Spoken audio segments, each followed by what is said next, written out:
Black monsters are twisted in form, and their life has turned to ash together with their soul. It's impossible to figure out their form when they were still alive. These are the remains of a black tide monster. It does look different from the Titankin from up close. What's that underneath it? A scroll. A recorded debate between Venerationists and Sportsis gosh, scholars. Most of it is illegible. Oh my gosh. Yep, okay, come on. Blah, blah, blah, leaving only fragments of dialogue. We all recall that state that dared touch the sky, but what are they really? Just blind masses manipulated by ambitious politicians who dared challenge the Titan's authority? A completely meaningless attempt, an absolute mistake. You Venerationists have bowed to the Titans for so long, you've forgotten a scholar's true purpose. Making a mistake does not mean the act was meaningless. Though, not gonna lie, that's kind of a hard line. An entire city-state reduced to ashes proved the skyship's construction was a mistake. To me, that's precisely the meaning they achieved through sacrifice. Am I hearing this right? Such a statement. You are converting to Venerationism? No, I'm simply examining the matter of another perspective. Legible content ends here. As I expected, the Grove doesn't forbid discussions about the sky. It's a debate between two scholars about the sky ships. Galaya also made mention of the ships when she interrogated us. A memory I'd rather forget. I'll hold on to this for now. With any luck, this journey won't leave us empty-handed. Huh? Huh? What? Okay, alright. We're just gonna pass you. That's Hyacinth. Why is she surrounded by so many monsters? As much faith as I have in her, it's probably a good idea to help her out there. Really now? This is way more trouble than I could have asked for. Need a hand? Or you could sit back and watch. I can't tell if you're serious or not, but being hard to read isn't without its perks, I suppose. I'm kidding, Danny. Lend me a hand, pretty please. All right, now let's get him. All right. You know what makes it all the better? Somehow She's in you my suppose. freaking team. I like how the enemies just wait there. I did too. They're having a full-on conversation, and the black tide enemies. So, are we just gonna wait for this conversation before you beat us up? Like,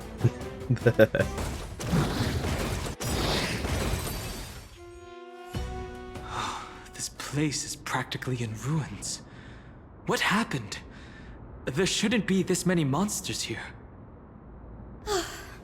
The black tide is remarkably quick to detect the light of Amphoreus. So or rather, the blessings of the Sky Priest in me, might have unknowingly called them to me. Anyway, never mind that for now. Here, you might want to have a look at this. I found it around here and thought it might be of interest to you.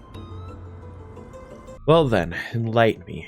Who exactly do you mean by examining from another perspective? Simple, you see. When we stand normally, the sky is above. When we stand on our head, it's below our feet. I don't even want to know what kind of situation inspired you to make such exalted theories. By the way, I have a student who loves to write satirical comedies, and once wrote about a fool who could not figure out a question no matter what. As I said, there's no reasoning with you Venerationists. Gosh, I keep wanting to say veneration. That's what I keep wanting to say. You're like the Dromuses, huge yet always gazing downward at the earth, while I want to be the wasp that stings the Dromas. What if that state tyrants defeated simply proved that among all paths to Aquila, Skyship was the wrong one? Anaxagoras, you impious blasphemer. Mark my words, you will eventually answer to your sacrilege. I doubt your students or that young teaching assistant girl have any idea what secret research you're truly conducting. Anaxagoras. He's the scholar who fused himself with the core flame of reason. Yes, sir. This is new. I didn't know Professor Anaxa was researching the sky. He's never mentioned anything about it.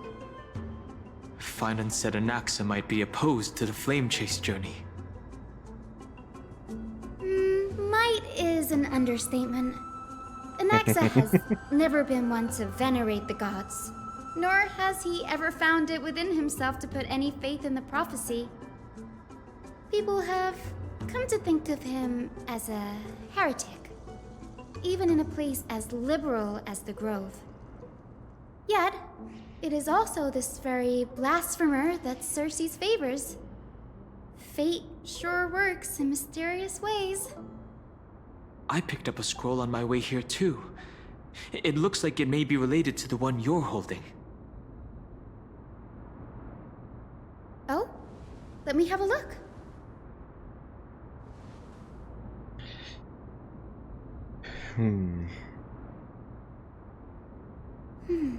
By the looks of them, these scrolls are records of two conversations that took place in the same setting, one after the other. There's still much I don't know about the Grove. Do you mind if I ask you a few questions? Sure, go ahead. Who are the Venerationists? The Grove of Epiphany is home to 7 schools of thought. While all 7 schools are founded on the ideologies of Thalesis, the first scholar, each is unique in its own way. Among them, the Venerationists revere and worship the Titans the most. As the sage of the Venerationists, Euthyphro has always been at loggerheads with Anaxa. If we were to place the 7 sages on the scales of Talanton, Anaxa and Euthyphro would be placed on opposite sides to achieve balance. A very illustrative explanation. Thank you. Was it a mistake to build the skyships? Nearly everyone in Amphoreus has heard the story of the skyships by now. Aquila's stature is loftier than the heavens, and their divine retribution is merciless. That's why it's no use building giant skyfaring ships. Oh, but I do wonder if a supercharged mini treaty cannon could slip past their watch. That was a joke. Right? Right? Right? Just reminds me of the Anakin and Padme meme. What is Anaxa's field of study? These forests primarily study the application of alchemy in soul repair. Everyone considers Anaxa a blasphemer, but that has never stopped him from sharing his ideas, no matter how taboo. If you must say that he's hiding something, then it's likely what lies beneath his eye patch. It's a giant tree. I don't know how he got a tree in there, but he sure did. I don't have any more questions. Anaxa often says that every failure brings us one step closer to the truth. Perhaps, to him, the crash of the skyship carries a different interpretation. The firmament is not impenetrable.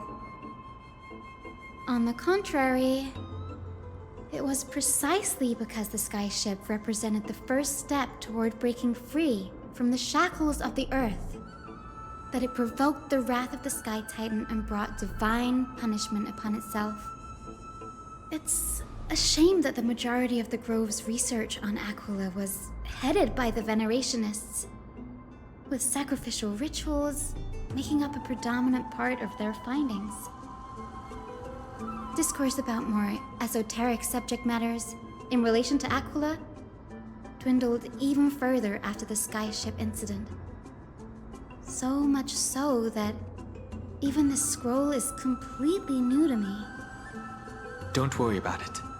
We'll just collect everything we can find on the Titans for now. There's something else that's caught my attention, though. This says that Anaxa is conducting secret experiments of some sort. That's what I'd like to know. What are these experiments he's involved in? Even I, the assistant lecturer, know next to nothing about them. I have a bad feeling about this. Could there be more to what happened at the Grove? I think there's a lot of things that have happened here. This is where the people that... This is where the thinkers are. You know? Pow! Ah. Yes. This is the Library of Philia, a place where the Grove stores its collection of tomes. Other than books written by the 7 schools, you can also find philosophical texts, ballads, and religious writings from the Outlands here. Cities that desire to learn from the Grove were apparently expected to contribute knowledge of equal value to what they sought. We've had more than our fair share of hilarious episodes over the years. For instance, it's said that the Erythrocheramists once borrowed a manuscript from a certain author, but ended up returning a copy instead of the original. What's more, the original manuscript was supposedly then hidden here. That doesn't seem like a nice thing to do. Nice? No need to hold yourself back, Danny. You can just tell it like it is. Their behavior was no different from bandits. Well, if you don't mind, did the Grove ever rob Castrum Kremnos? Whew. You've got me there. Some said you couldn't even find a dictionary in Castrum Kremnos, so I guess they were spared. That's why there's... There are too many books in the Library of Philia.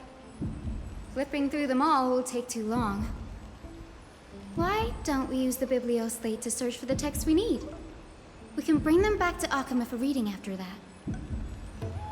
That's why there's practically no words in the Kremnoan language, is because they don't even have a dictionary to keep track of anything. They don't have a word for anything. So how are they gonna know about words? Agreed. This place isn't safe. We should leave as soon as we're done. There are still several more scrolls strewn all over the place. I'll gather them while you pull up those texts. This way, nothing will be overlooked. I like how wonderfully pleasant Hyacinth is. Yeah, I'm really, really nice, but I'm also not gonna sugarcoat everything. It's like, I like that she's kind of a straight shooter with that. Those types of characters tend to be my favorite, where they're really, really pleasant, but they're like, I don't see the point in holding back. Why do we don't need to like skirt around it. So I like that about her already. Based on the dust accumulated, perfect intact seals. This is about Anaxa. I should read this. Hyacinth, you should come have a look too. Ugh, it's so dusty in here. Whoa. Are these all complaints about him? I can already see what they must have written. Anaxa has no respect for the gods. His very existence undermines order in our society. They're probably all things like that. Does Anaxa hold that much influence? Why else would they call him the Great Performer? When Anaxa established his school of thought, the first thing he apparently did was read his own work to everyone. Are the Titans truly an accurate reflection of what humans think gods should be? Worlds created by gods are indubitably perfect, but what of Amphoreus? Only foolishness and insensitivity everywhere you turn. I like how she deepens her voice when making fun. It's got that little... It's got that sound to it that... Ah, gosh, I like that. Oh, okay. Well, I can tell that Hyacinth's going to become a pretty big favorite, because we haven't gotten much of her yet. Right. An uncanny impersonation. What happened after? They marched him straight to the seat of judgment before he could finish. Though what he took on in the end was more of a debate than an actual trial. He had to address every one of the scholar's allegations, or face expulsion from the Grove. The first allegation was... Do you agree that since the Titans created the heavens and earth, so the mountains, rivers, and seas must likewise be their creations? Am I supposed to put myself in Anaxa's shoes and answer that? Yes. As told in the myths, the seas, the skies, and the earth are all, beyond the shadow of a doubt, creations of the Titans. Anaxa would have probably been spared a lot of trouble if he had answered this way. Instead, he quoted past instances of the Flame Chase journey and posited that humans have the potential to take over the divinity of Titans. Needless to say, his critics didn't take kindly to his answer, so they followed up with a second allegation. Oh. You claim to be studying souls, yet you are, in fact, defiling them and committing acts condemned by the gods. Do you admit it? That's a serious allegation. Did he really do that? Anaxa always wears an eye patch, never removing it, even when alone. Some say he used one of his eyes as an alchemical ingredient. Every being in the world owes their safekeeping to Kifili, and this is even more so for the Chrysos heirs who have divine blood coursing through them. If he has really done something of that nature, then it'd indeed be sacrilegious. Thankfully, they had no way to prove it, so it amounted to nothing more than an allegation in the end. One by one, Anaxa engaged in wars of words against those who would challenge him. Toward the end, a scholar asked him, "Anaxagoras, have you any respect for the gods?" It was only after a brief silence that he answered, "I have never denied that Titans are meant to be noble constructs." What he didn't say, that the Titans are not noble, rings louder in this case. Yes. I'm not sure how that controversy was eventually resolved. But what's for certain, at least, is that Anaxa was allowed to stay in the Grove where he continued his research, despite being regarded as a heretic. I've heard that apparently the voice actress for Hyacinth is actually English. The way she said resolved, I think a little bit of her accent came in there. By the way, this stack of complaint letters has reminded me of a place in the Grove. We may find clues there that aren't on the teleslate. I can hear it now. I can hear Rochia in that voice now. Gosh, and I love Rochia so much. Ugh. I'm talking about Anaxa's alchemy lab, hidden between the cornerstones. Given the Grove's meticulous approach to archiving, could there really be such an oversight right under their noses? It's a well-kept secret. Among the 7 sages, excluding the nominal chief sage, each has a private sanctuary where they can conduct research undisturbed in their free time. Even the administrators of the Library of Philia are restricted from accessing those places and documenting the sage's research. But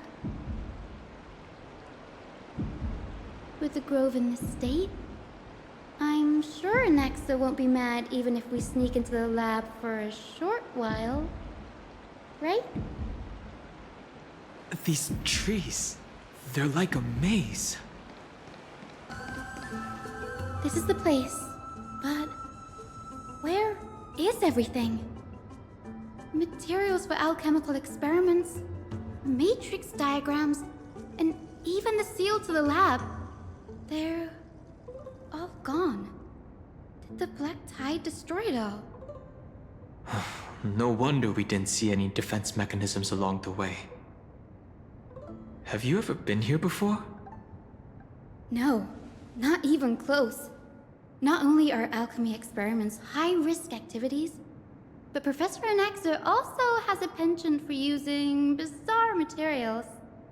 Students often saw him walk in looking right as rain, but come out covered in soap with his hair singed. Naturally, no one dared to come near this place. Huh? That bookshelf over there seems to be the only thing still intact. Documented from various fields have been compiled in one place, including Titan creations.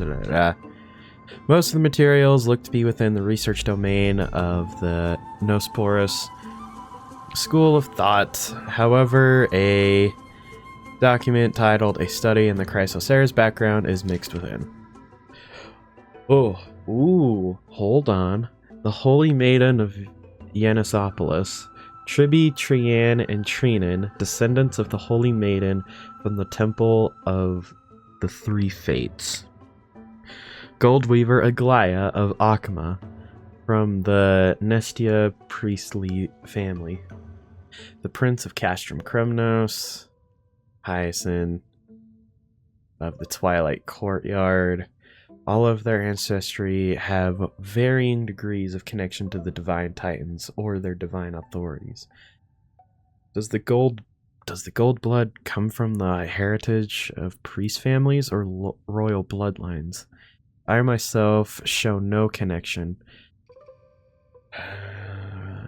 What criteria did they use to create the golden blood to shape the Chrysos heirs?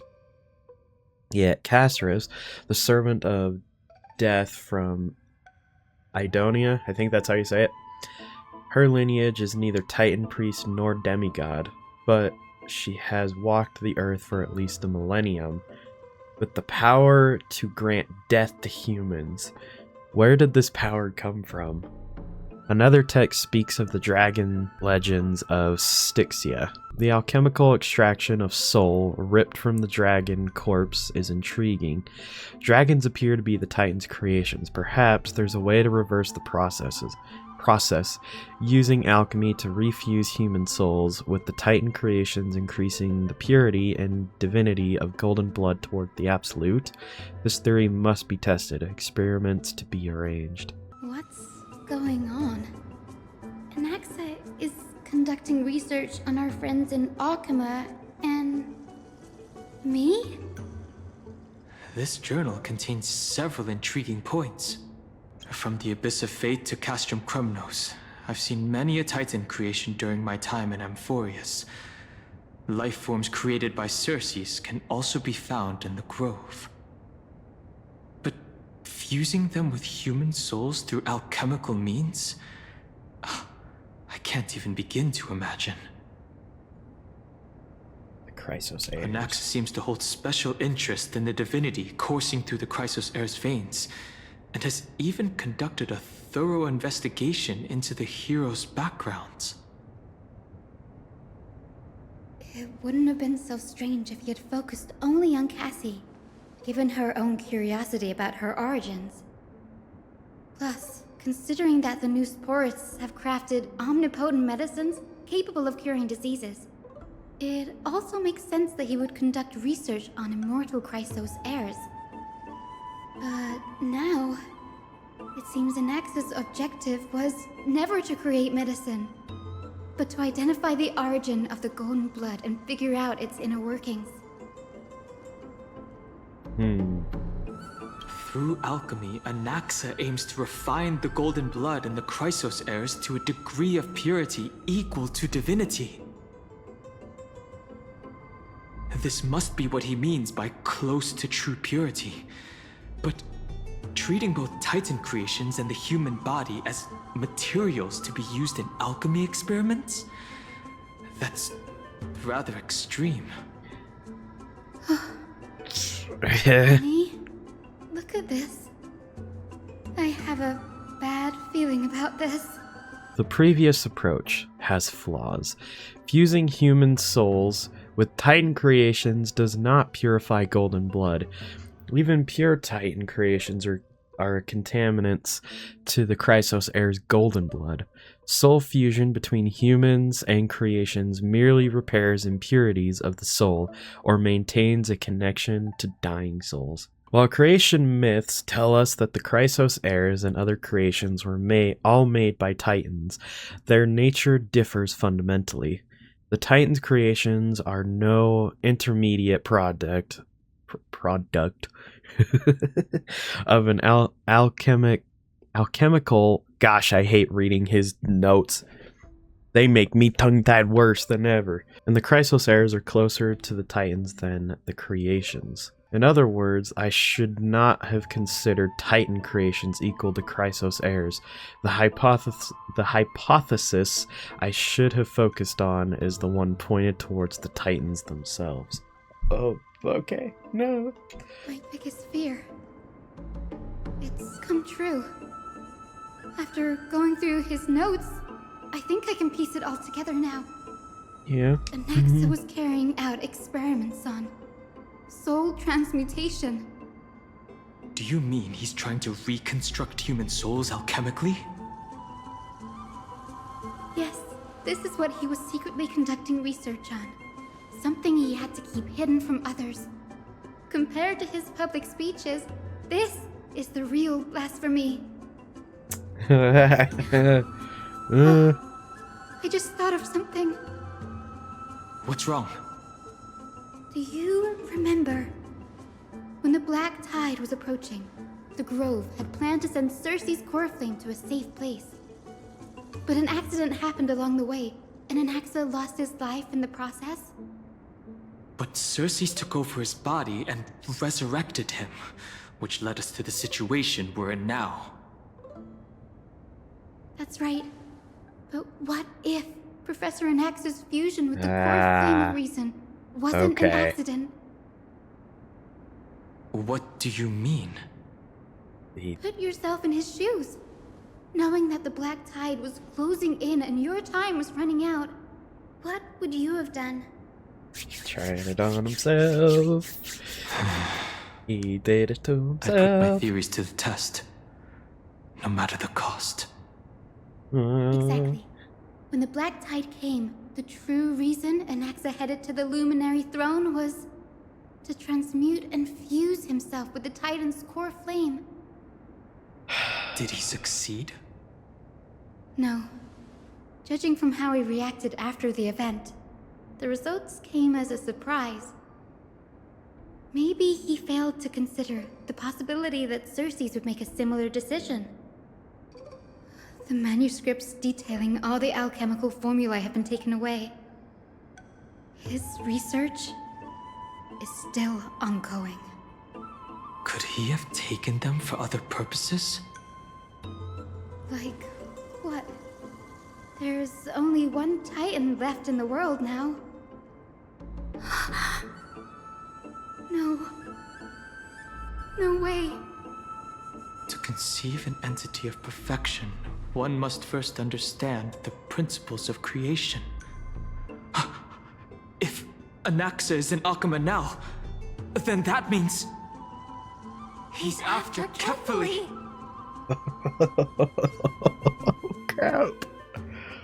Sir, this sky above us, it's not real, is it? Jeez. Of course not. This is just an image from a projection device used for educational purposes. A simple trick. The day-night cycle has been lost to this world. So that students like you may still learn about the night sky, astronomers have harnessed the Titan's miraculous power to manipulate the light. projecting the knights of the past here for you. Much like how the sky above the holy city is also illuminated by Kefali's dawn device. So, the skies of Akama are fake too. You mustn't conclude that, Anaxa. You should know that only a child would expose a trick and be proud of it. Often people know more than they let on. They simply choose to feign ignorance because they have no other choice. Then they're just deluding themselves. People believe in Kefali's tale of Genesis, accepting wholesale whatever the priests preach. But we're different. We've already walked out of the firelit cave of ignorance. We have already realized that we live in a world where Titans make the rules. Even when we look at the sky, we're only seeing what they allow us to see. Rather than gazing at this mockery of a night sky fabricated by them for the rest of my life, why shouldn't I be the one to take control of the projection device instead? So much time has passed since you sowed the seeds of doubt in my heart, child. Many a night, I find myself penning down all my theories and wild ideas, only to burn them to ashes when I open my eyes in the day. Why? Because we'll face death by burning if word gets out? As a sage of the Venerationists, my soul has already become inextricably linked to the great tree. Every word I say and every move I make is certain to influence every leaf, every branch, even the tree itself. But above all else, my days are numbered. Instinctively, I have my doubts about the golden blood and the human soul, yet I have no means of verifying them. The golden blood in my veins is woefully thin, and I am loath to waste what little time I have left obsessing over a hypothesis that cannot even be proven in the first place. But I can, sir. I can do it for us. The time is right. Give me all that I need, and I shall accomplish this grand feat on your behalf.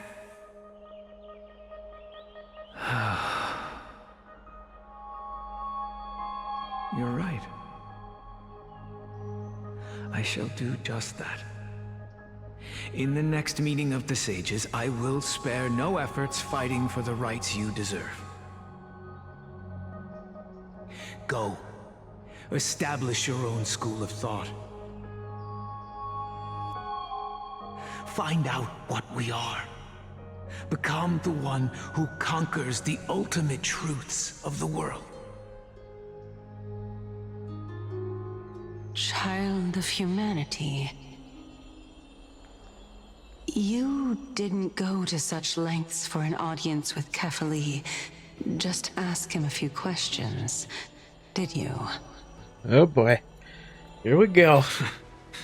So, you figured it out. If I were as foolish as a Dromus, perhaps I'd throw myself down and prostrate before their greatness, begging for the gods' prophetic wisdom. Well, sorry to disappoint, but I'm no Dromus. Alas, I am a human, standing tall on 2 feet, possessing both intellect and pride. Before such power, does it make any difference whether you're a human or a Dromus? I'm sure you're familiar with the story of the Styxians. When the raging waves threatened to swallow them, they didn't just give up and become sitting ducks. No. They constructed a dam that kept the roaring tide at bay, chaining down the mad Fagusa. They call me a blasphemer, Xerxes. But that doesn't mean I deny the existence of gods. It's just... as I see it, Titans are simply a force that mankind has yet to find a way to tame. Oh? If power that rivals the Titans is what you crave, why not conform to the prophecy and brave the trial? Why stop at harnessing the power of the Titans when I can do so much more? The source of life is what I wish to grasp, to understand what makes up the soul, and to learn what we really are. Thanks to you, I've had the chance to personally verify, in more ways than one, that the soul indeed ceases to exist in death. But where there is death, there is life. And where there is an end, there must also be a beginning. How then is a soul born? That was the only unknown variable left in my calculations. And by the sound of it, you have already formed a conjecture. No, I have already drawn a conclusion. In my journey unto death just now, I finally saw the answer with my own eyes. Professor Anaxa. I'm here. Her life hangs by a thread. I must ask you to refrain from taking any unnecessary steps. Of course. I'll bring this to a conclusive end, and give you the answer you so desire. However, in accordance with the principle of equivalent exchange, I must also demand from you what I need. As you wish. Don't you care to know what the price might be? It's a matter of uncovering the truth about the Death Titan and her survival. This may be the only time I can ever save someone's life. There is no need for me to think twice. I see. In that case, let the show begin. Indulge me. Am I correct to say that you intend to prove Thanatos' whereabouts and prove the nature of our existence now? Before I begin, I must confess I had been stuck in a cognitive trap all this time. As unrelated as these two propositions may seem at first glance, they are in fact logical equivalents. They are merely two different ways of telling us about what the soul is at its core. Okay, I'm gonna just bring up, I swear, if we lose Casterus because of equivalent exchange, I'm going to rage and I'm going to quit playing this game for eternity, okay? I'm going to stop playing it because this will be stupid. I can't handle what happened to Trian, and if Casterus is up next on the chopping block, I'm going to go and commit some sort of felony in Minecraft. The reason I say this is, as I've mentioned earlier, the answer was hidden in my journey unto death. Professor, you were in the Netherrealm? Yes, I am but a living dead man now, but that's not important. What truly matters is, I overheard a conversation between heroes. That's not all. Remember how I said you were a part of that conversation too, Circes? And I've told you that I have no recollection of such an event. That was likely just an illusion conjured up by the mind of a dying man. Oh. Of course you wouldn't remember. Because that wasn't you. That was Calypso, one of the 7 sages of the Grove. Calypso. Huh? Oh, that's the name I made up on a whim when speaking to this girl. How do you know of it? Oh, I actually forgot about And that. surely you jest. Don't you think I, of all people, would know if that were the name of one of the 7 sages under the shade of my tree? Don't you claim to know the Grove's past like the back of your hand? It seems you've lost even the memories seared into your soul. Use your head, Circes. Since all of this took place in the realm of the dead, it stands to reason their likenesses are of souls from the past. The living cannot step foot into that world, so who could they be? Think about Calypso. Why does she share your likeness, yet you have no idea who she is? The answer is evident, is it not? Those fallen heroes are the mortal incarnations of the Titans before their ascensions to godhood. The gods aren't master creators born out of thin air, and they are no different from humans, because they all evolved from one.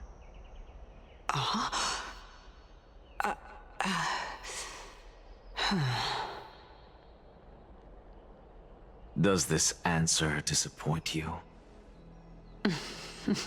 Yes, because you've answered nothing. If I truly was once human, as you claim, then where do the children of humanity come from? Even on the off chance that you speak the truth, this brings us no closer to grasping Thanatos' whereabouts. How are we to find them? I knew you would say that. But it matters not. I know what I'm doing. Actually, why don't we have this supreme being standing before us tell us everything?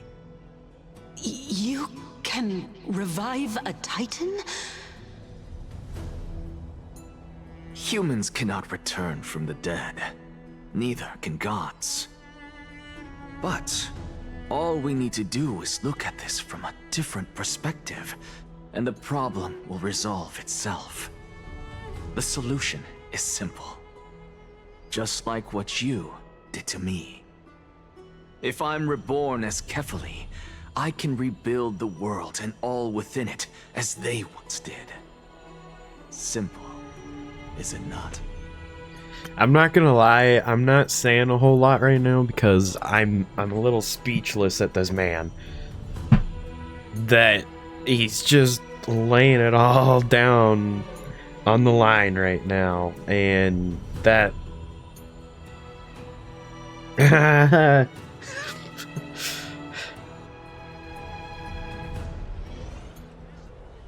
in the meantime, no, not in the meantime.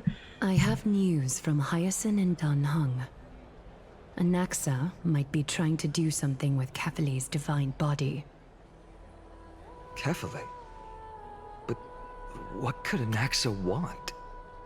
Is the Council of Elders going to sit around and let such a sacrilegious act unfold?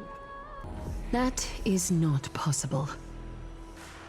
He is indeed the great performer, capable of fooling anyone and everyone with his tricks. I'm sorry. No need for guilt, for this is good news to us. The Council of Elders has found themselves a traitorous ally. Anaxa's ambitious desires will be something we can exploit. What we should be doing now is to keep our eyes peeled for whichever trickery Kynus is up to, and react accordingly to thwart her plans. Being Akima's political center, the Demigod Council holds just as much significance as the Vortex of Genesis. Someday, after my duty is over, this site will take the place of the battlefield where you hunt gods, become the next challenge you ought to overcome. Till then, it's best to get used to this place as soon as possible. We will be waiting here for your good news. Come find us anytime you need something.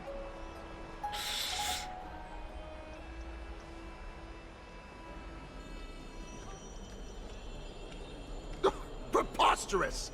The Christos heirs only have their standing because of the Council of Elders. How dare they trample over it? Oh, wow. These people are shooting daggers with their eyes. It's been a while. Oh.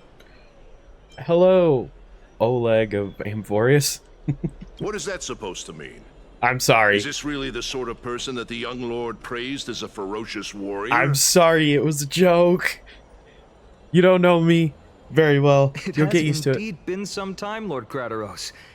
What brings you here in such haste? Shh, keep it down. Be more vigilant. See those duplicitous dogs over there? They do the dirty work for kindness. Ugh. I've already ordered my people to hold them back, but we should still lay low. Unless you're itching for a bloody fight to get a workout in. Why not? My bad. So, did something happen? Did you hear thunderclaps last night? Thunderclap in your mom. Just kidding. It's a joke. It's a joke. I don't know why I'm saying it's a joke to a fictional character that can't even talk back to me. It'd be hard not to notice thunderclaps in broad daylight. No, I'm a heavy sleeper. Hooray, it's Akron. Oh, gosh. I'm a heavy sleeper. Thunderclaps are beacon signals of strife. They are a message from the young lord. He threw a spear bearing several words at Akama. Watch out. The Flame Reaver is back. I guessed as much. We didn't actually kill them back at the Kremnos Arena. I figured this is something you would want to know. We Kremnoans never back down from a fight. So if you plan to take that thing down in a battle, reach out to me anytime. You have my gratitude. I will let Aglaya know about this right away. Remind her to be on her toes while you're at it.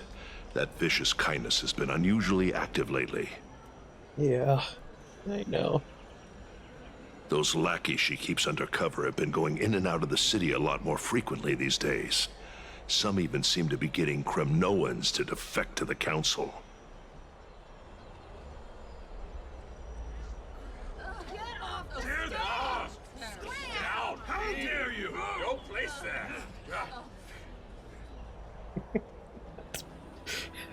That's... Looks like you can see it for yourself. We should get back. Thank you for the intel, Lord Krateros. I can play now. There's so many freaking cutscenes. I forget I can play the game too. I suppose All right. I can just ignore this. I suppose so. By Catherly into Lenten above, as the Theoros I have observed. Oh boy. Aglaya, what happened here? I know about the poisonous fangs of that king snake through the golden threads. In the past, I would be confident about keeping her in check, but I admit I am now unable to do so. What do you mean? It is no longer about eloquence or arguments. I have been a demigod for far too long that I hardly have any humanity left. Before I realized it, I have become no different from these hypocrites, no longer capable of relating to the people. This has come a lot sooner than I expected. But perhaps it is time. I need you to step up, Finan, in order for me to retreat behind the scenes. Yes, this is my duty, but... It is far easier for the Council of Elders to fool many than just fool one person. Their so-called more support is no more than a ruse to distribute power using words instead of lances. There is no glory in winning this debate, but that makes having respect for humans so much more priceless. Finan, you are a Chrysos heir without flaw, capable of relating deeply with humans. I appreciate what you've taught me, Aglaya. I hope we'll live up to your expectations and win this debate.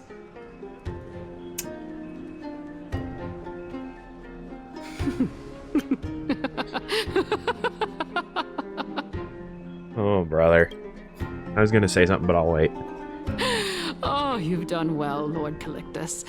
Let me take over and personally close this debate for today. Actually, no, I'll say it now. You know what's funny is in the last part, I said, no, Anaxa makes the most sense to go talk to these guys. Yeah, I get it.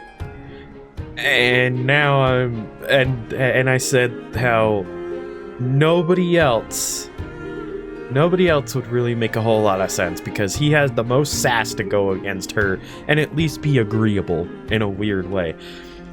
And I said, yeah, Finan. I was going through all of them, and I think I said Finan. I'm like, he'd be too nice.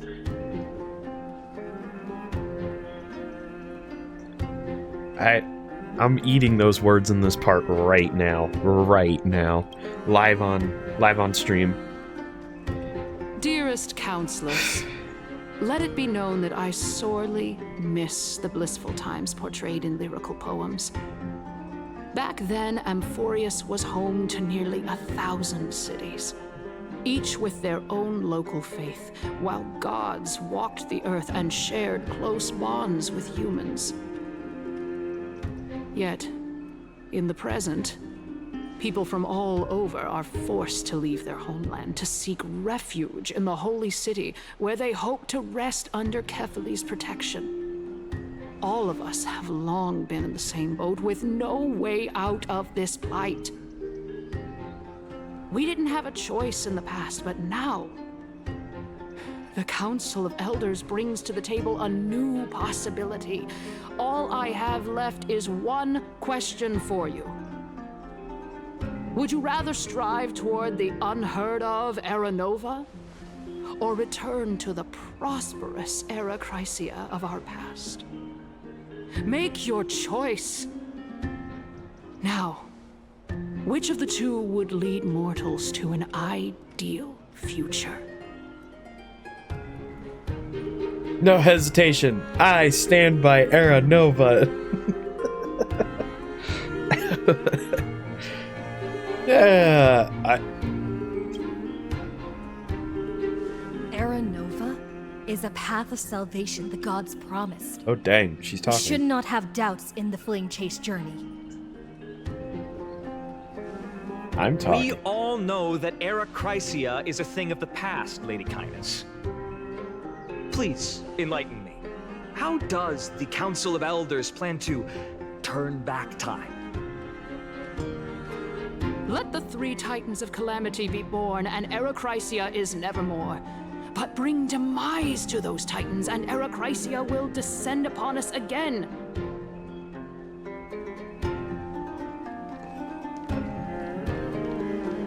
Know that the Council of Elders is never one to make empty promises. Look at who we have on our side. Anaxagoras, one of the Grove's 7 sages, and Castorus, Idonia's goddess of death. With the help of these 2 heroes, I can promise all of you that Era Chrysia will exist once more. Aren't they Chrysos heirs? They're supporting the Council of Elders instead? It's clear from the start that these heroes do not get along well in their group. All the more proof that Aglaya is unfit to speak on behalf of every Chrysos heir. I am in favor of Era Chrysia. Era Chrysia! Era Chrysia!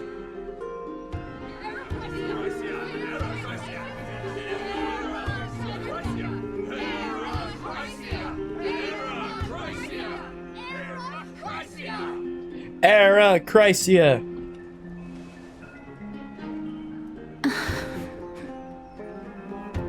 Castorus? Why are you standing over there?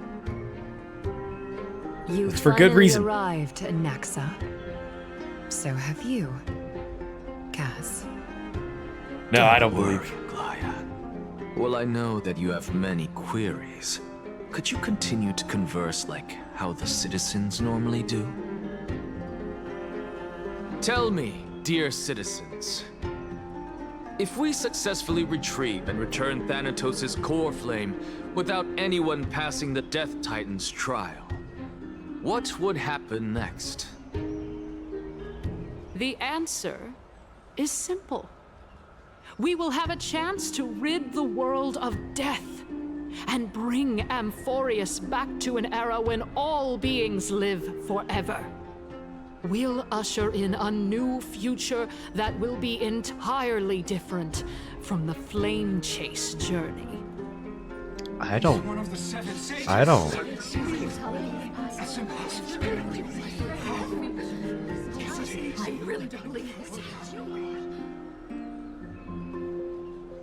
Your proposal is much too idealistic. As long as the Black Tide still exists, how can we go back to the old days? Remember what I previously said? Kefali's core flame is guarded by the secret power of the Council of Elders. Plus, Fagusa's water curtain will be able to block out any external perceptions. Tell me, dear citizens, have any of you ever seen even a glimpse of the threat that this person is talking about anywhere within the walls of this majestic holy city? Isn't this just a survivorship bias? Oof. But this place will become the Flame Reaver's target sooner or later. Oh, yeah. Could it be that you heard that from the Flame Reaver themselves? Citizens, let's loudly sing the blessed hymn. Oh, beautiful old world, where are you now? Oh, legendary Erachrysia, return to the mortal realm. After the destruction of the 3 Titans of Calamity, the Flame Chase journey will have to end. Erachrysia! Yes! Yes! It has to end! It has to end! It has to end! It has to end! This is bad. The masses are now totally riled up. I don't believe anything that's going on right here. This is totally just a... No, this is totally a ploy here. I don't believe it. Anaxa, pray tell. Everything that you've mentioned hinges on the premise that we can find Thanatos' existence, right? Oh.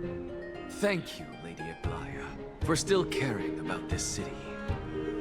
However, dear citizens, we are truly fortunate and blessed.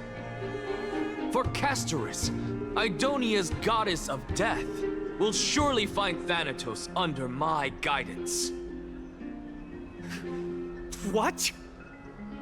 With that, I solemnly promise that the core flame Lady Castorus brings back will be personally managed by the Council of Elders. Thereafter, if we are able to garner the support of all of you at the Citizens' Assembly, we shall spare no effort in ensuring that the Erachrysia will return to our world once again.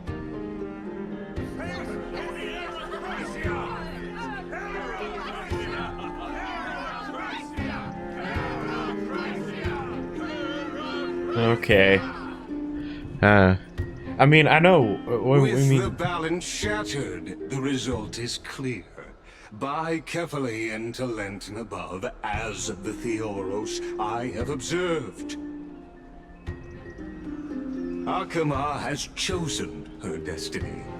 The issue up for discussion at this Citizens' Assembly shall be modified to the suspension of the Flame Chase journey. This resolution shall be put up on the Wall of Heroes, such that all citizens are aware of the city's way forward.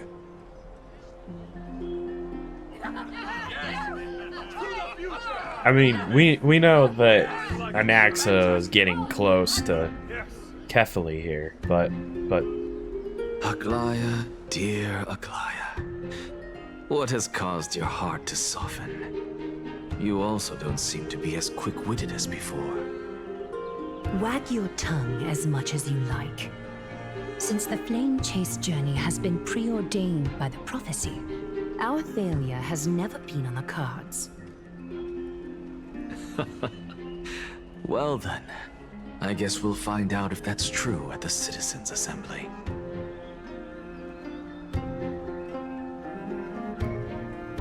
okay. I don't know. What's going on? Yeah, Casters, let me know. Spill the secret. Spill the tea. Let me know. What's going on? Well, it seems that when I sent you to look for Anaxa, I unintentionally facilitated your partnership with him instead. My apologies, everyone. I know that you have many questions to ask me. I will answer them to the best of my knowledge. I trust her. In that case, please tell us as much as you can. Also, I have a weird thought. Is that Aglaya just said that in the prophecy. No, I mean, I know this is just a load of. This is just me speaking. Aglaya's all like, oh, you know, in the prophecy, we don't fail. Well, if you don't fail, then this isn't a problem, right? That means it's gonna happen, because it's a prophecy. So regardless, I'm just saying, you look at it that way, that this is how it's supposed to go. Okay? Okay? I'm just saying, one of those weird technicalities. In actuality, he showed me a past that was both long and heavy. The reason I say this is as I've mentioned earlier. The answer was hidden in my journey unto death. Prophecies do be weird like that. I'm saying. It's gonna happen. Professor, we'll be fine. You were in the Netherrealm? Yes, I am but a living dead man now.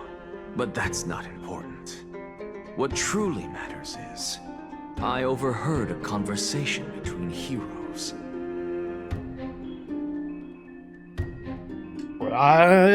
Cassie's POV. Have you heard of this tale before? A tale about the ocean god's treasured pearl, our hometown. It was a seaside town which enjoyed the ocean breeze and glorious, peaceful times, thanks to the wisdom of its ruling queen. Until one day, an evil dragon descended upon the town. Its wings were large enough to blot out the sun, while its claws were sharp enough to rip the waves apart. It barged into the tall tower and devoured the queen's beloved daughter. It even settled itself in her bedroom, like a tyrant king. The queen assembled 300 warriors who managed to subdue the evil dragon by chaining it up. However, when the queen slit open the dragon's belly, she realized that the princess had long since been digested, and all that was left of her was a pile of bones. Devastated, the queen wept for several days. It was then that a devious, smooth-talking scholar arrived at the palace and suggested that the princess could be revived through the use of dragon bone and dragon blood. That liar called this process the secret art of alchemy. Oh, gosh. The princess was reborn!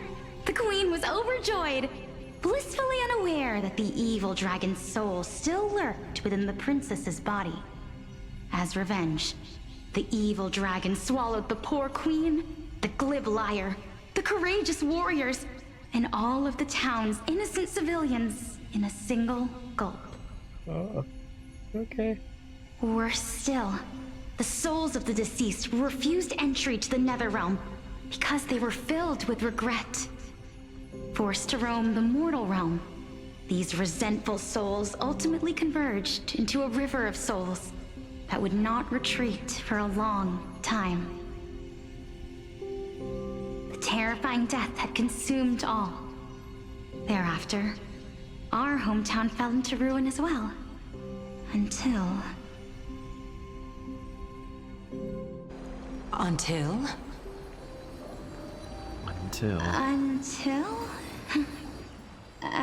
Actually, I don't know what happened next either. Oh my... It seems that you still like to whet people's appetites even after all this time, Pelixia. So, according to your story, this is how I used to look? It's practically a mirror image. And yet, what exactly is this? A miracle that I created with alchemy. As for what it is and how I was able to accomplish it, I'll keep the answers to myself for now. We don't need to know that. Is this cliffhanger really necessary? I'm be real. Anaxa is such a little bit of a diva, okay? He really likes to make it as extravagant as possible. A little bit. Quiet, Titan. Continue to enjoy this splendid play, and the truth will naturally reveal itself. Dragon, huh? I've heard this legend before. In that case, what do you think of it? I think that this so-called alchemy was a tenuous analogy added to the story by future generations. After all, you've never heard of a tradition of alchemy in your hometown before, have you? Indeed. Before I left home to pursue my education, I never even knew that anybody was looking into this area of study. Therefore, we can just treat this tale as a fable told to young children. A fable, you say? If so, what moral is it trying to impart to the kids? I guess it might be the concept of equivalent exchange? Maybe. Oh? I thought the moral might be closer to something like honor the dead.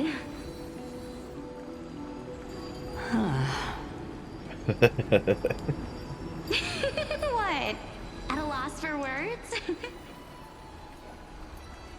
No, I merely realized that we're both thinking of the same principle. If life is priceless, then there is hardly anything else in this world that is of equal weight to it, right? Indeed. As expected of the wisest scholar in the land. Wisest scholar. You flatter me. Why don't I ask you a question as well, as a form of equivalent exchange? Of course. What is your question? If I imparted my knowledge of the art of alchemy to you, would you use it to resurrect someone you loved? What? What kind of strange question is this? I got it. You're just trying to get me to tell you whether I like anyone, right? Let's just leave it at that. That was rude of me. Yes, I would.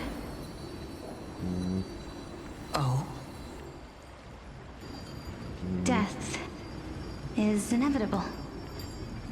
In the days to come, I'm certain that someone whom I cherish deeply will leave me for good. If such a mighty power really existed, I think I would use it without hesitation. After all, you, me, and the rest will all have to face that fateful moment eventually. I feel like this conversation is starting to make me think about death as far as age goes for death. I'm now starting to think about it. I'm like, oh man, death is coming. Oh no, we're getting into the territory of the, like, it's like when you're a kid, you know, what did you fear the most? And you're just like, death.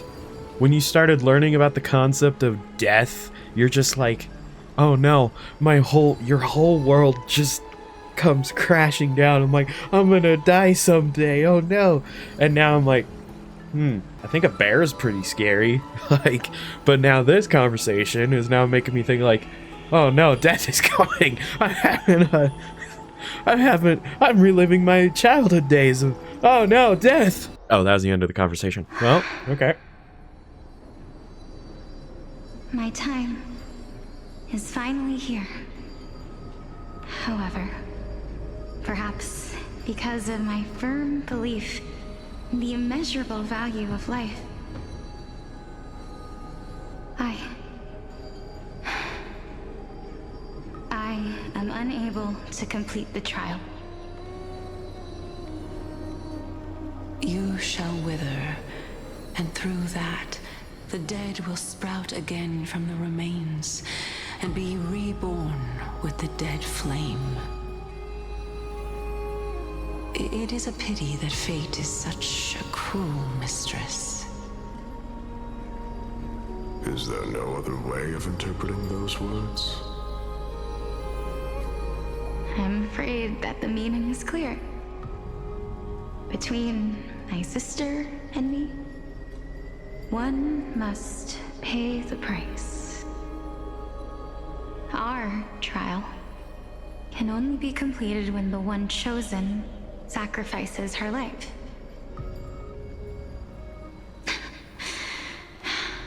I'm afraid that the prophecy might even have selected a pair of twins for this exact purpose.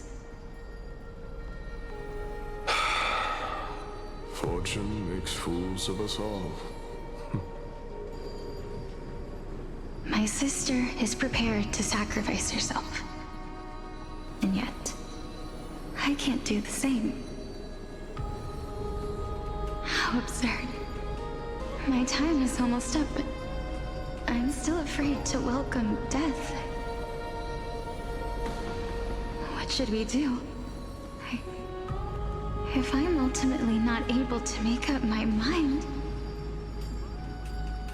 Since Chaos is willing to guide all of us and leave this trial to the end, there is still plenty of time for you to ponder.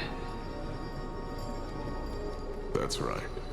Don't allow the fog of an uncertain future to cloud your mind. Trial, prophecy, the topics that they're discussing seem familiar. But these three people must not have left their names in the epics. Otherwise, I would have some recollection of this. Amphoreus' history before the Titans were born was complete chaos. Is that not strange by itself? I have long held 3 hypotheses about this. However, let's continue watching for now. Calypso, Polixia, and this warrior. I seem to have met him somewhere before.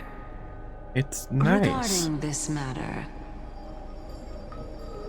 Nias, are you confident that you'll complete your trial? Of course. Though, I about what will happen once I've emerged victorious.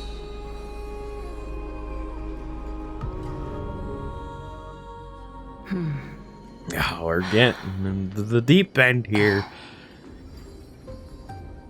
Looks like you have made up your mind.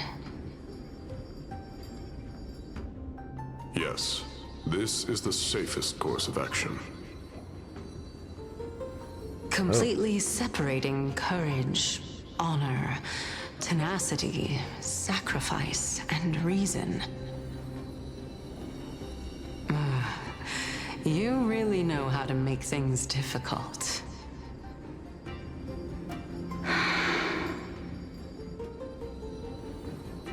Please, young lady, witness my fall and demise. Lady Calypso, you shall host the soul-rending ceremony. I do not understand. Why would you dare to sacrifice yourself for a future that you won't get to witness? Because this is our destiny. The power that resides within me is so intense that I will one day be engulfed by it. Furthermore, a valorous death before glorious return has always been the path I chose to walk. A journey I began long ago. If your sister or Chaos were in my position, I believe they would make the same choice as well.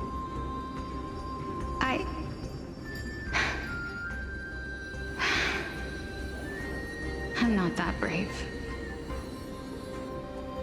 I don't know how I'm supposed to face such a serious affair.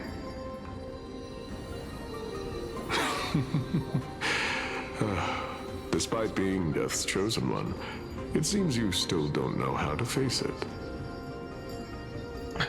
Let's chat, young lady. Perhaps I shouldn't end my journey so hastily. Since there's still time, I'm not worried about letting fate wait a little longer. Of course. This warrior is Lord Anaxas. As the embodiment of Nikador's divinity, he entrusted his life to us and allowed humankind to end his madness. That means that what I'm currently seeing before my eyes is, in fact... Looks like one hypothesis of mine has already been proven true. These heroes are the true forms of the Titans, before they attained their divinity. If so, the chosen one of death that he speaks of is actually... Polixia? Is the previous form of Thanatos? But her appearance... If this is true, as long as we can find out where she went, we'll naturally be able to figure out the location of the Death Titan.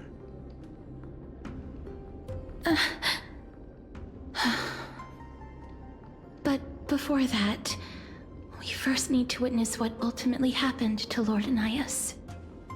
Unfortunately, I think I have a theory about something. I have a theory about something, and the only reason I have the theory, and I will tell you that I've avoided spoilers to no end with this, with Amphoreus, okay? This is just pure theory, but if I were to take a guess, we obviously know about, well, okay, you guys know. I always say we. I don't know why, but I see us as a collective group, okay? I have a theory that Cyrene is technically the one gosh, why am I forgetting? The Titan that was basically like a child. Where Mem popped out of, okay? The only reason I bring this up is just because if they are previously people, then Cyrene, and this is the kind of the unfortunate part of knowing of her character. I don't know anything about her character or who she is, but that would be my theory. And I kind of hate to even have that theory because I feel like in a weird way it spoils something. And I know that you guys are not going to answer anything, but I'm going to throw that theory out there, is that Cyrene is previous version of a Titan or something. That's just my theory. My game theory. Thanks for watching. Look, what is this? I believe that his tenacity is sealed within this statue.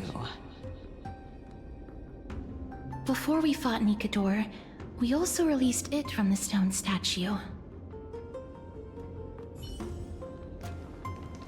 Huh? Oh, looking up at that. I was like, what are we talking about? Lord Nias's honor is sealed here. Incredible. The honor in this child's soul is so light.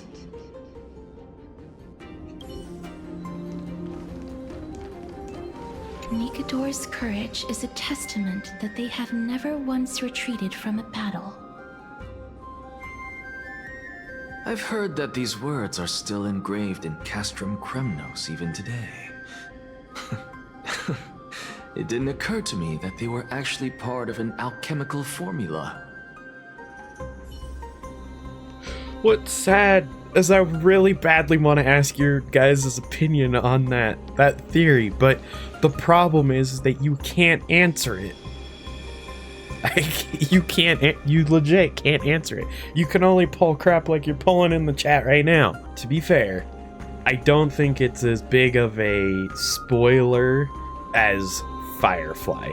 Let's be real, Fireflies is so blatant, on the nose, so for real, like right there. Whereas this is more of like a guess, you know? Gosh, I hate that I haven't. This problem with gacha games, that if with a character like Cyrene or Firefly, technically you can get a little bit of a spoiler based off of their character, but I don't know. I hate it here. Sealed within this statue is undoubtedly his sacrifice.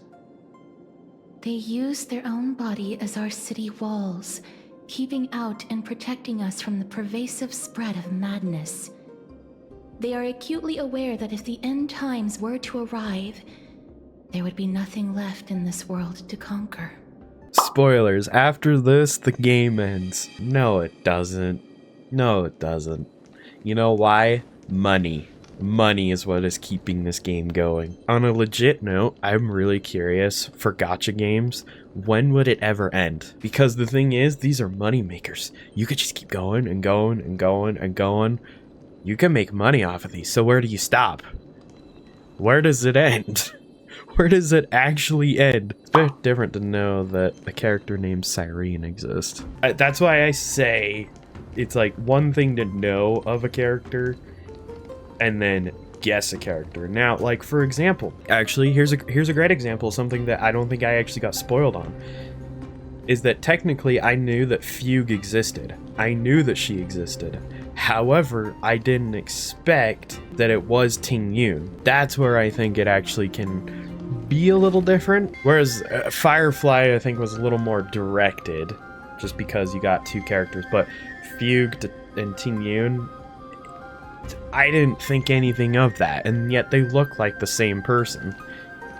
Because to me, it was like, oh, that's just the 5-star version of Ting Yun, but they have to give her a different name. And then you find out the actual story, and you're like, oh, great, that's depressing. The theory's out there.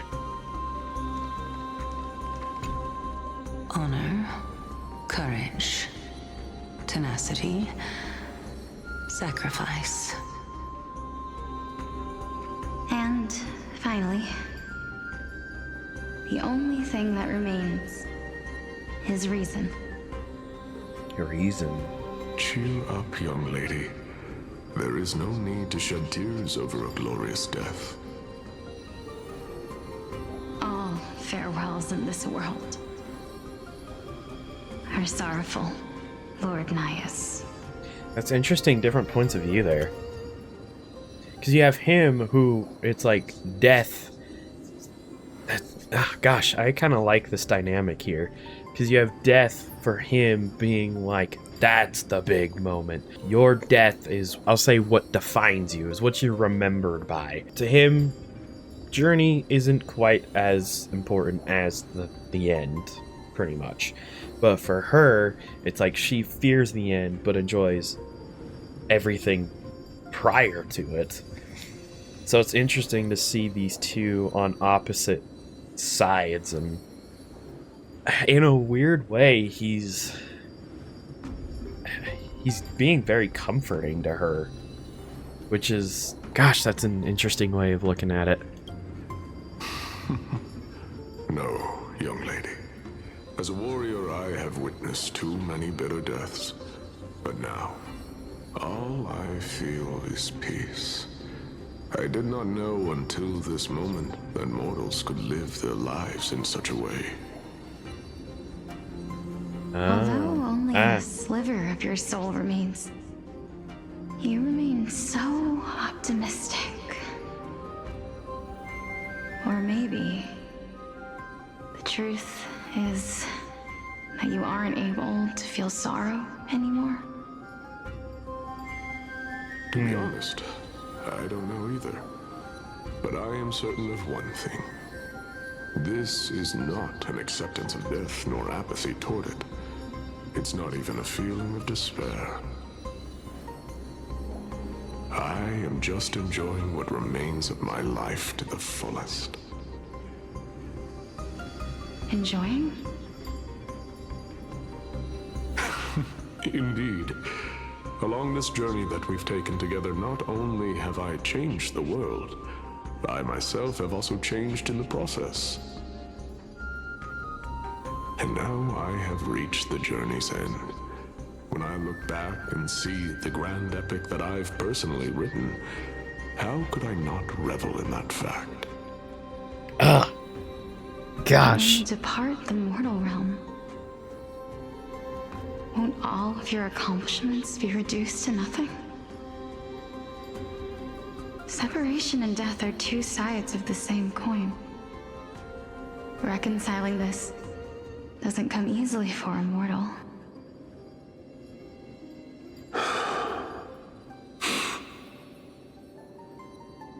Finally, let me recount to you a story of mine, young lady. The first time I returned from the battlefield, I felt extremely hollow. The calamity had devoured everybody on the battlefield but me. When I returned to the city alone, the citizens held a banquet for me that was far from pleasant. I felt as though I was still on the battlefield, and the person who had returned was nothing but an empty shell. It was late into the night by the time the banquet ended. My head still reeling, I returned alone to the barracks. On the way back, I encountered someone. It was a crazed scholar looking at the night sky and muttering to himself by the side of the road. Although I tripped over him and fell, I wasn't angry in the slightest. And maybe because I saw myself in him, I inexplicably asked him a question. Do you think that it'd be better if we just died on the roadside like a couple of stray dogs? To my surprise, he shrugged his shoulders and sighed. How does someone who is currently experiencing death, dying and living, afford the same amount of bliss? Now please, go away and don't block my starlight. Are you trying to say that there is no difference between living and dying? For they are both journeys that lead toward death?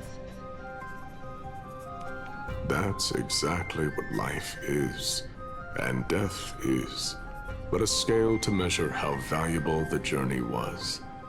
Journeys and epics are only glorious and magnificent because all things eventually fade to dust. Therefore, young lady, don't detest your fate. Instead, willingly and respectfully embrace it. The embodiment of strife telling me about the majesty of the world. Indeed.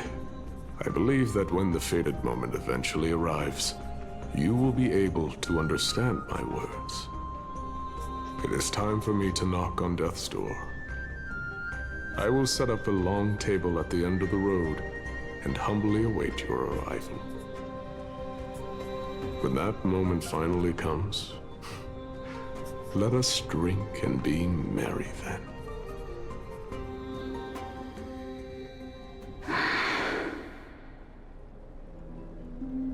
I knew this day would eventually come.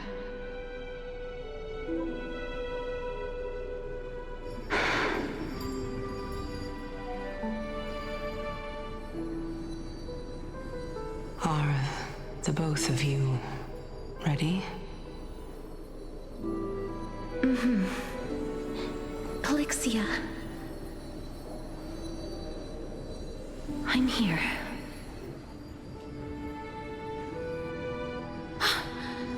What? This... This is quite interesting indeed. Is this... Polixia's sister? Is it... me? Now, it's time for us to fulfill our promises.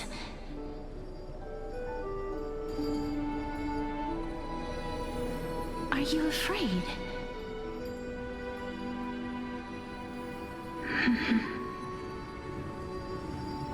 What are you afraid of? That I won't be able to do it.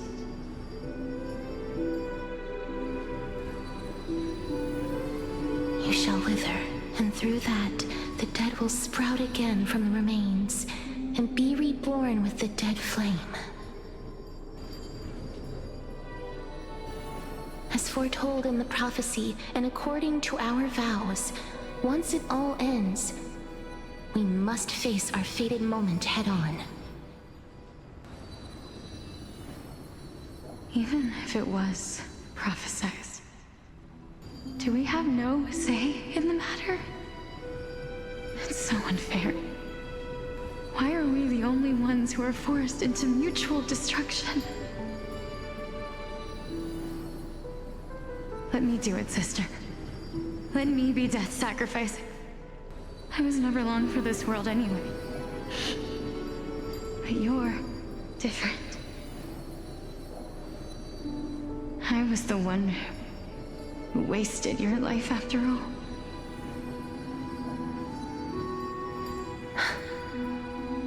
You're wrong, Polixia.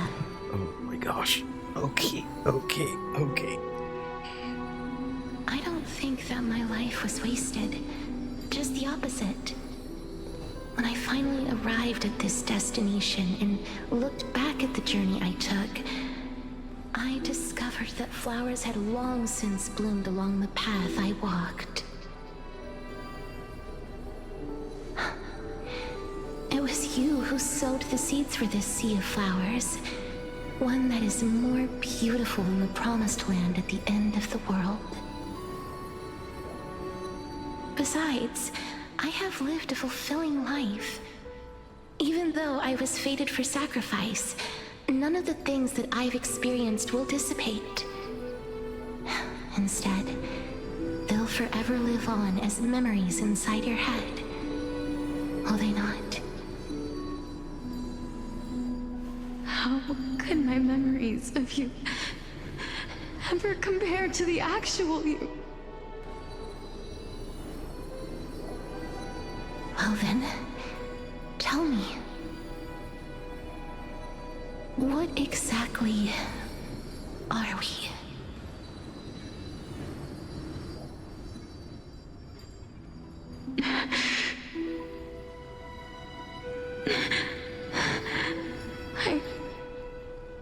I don't know.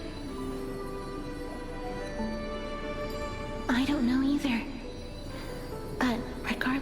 what the answer is, regardless of how we're shaped by others, or even by this world.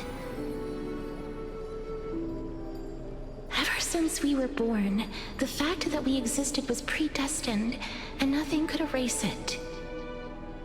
This is why I will always, always be by your side. We're twins, after all.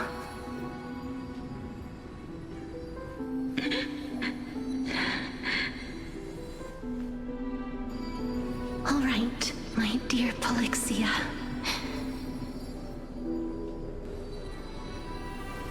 It's time to extract my heart and light the flame of death. After that, use it to plant the first bud in the prophesied new world.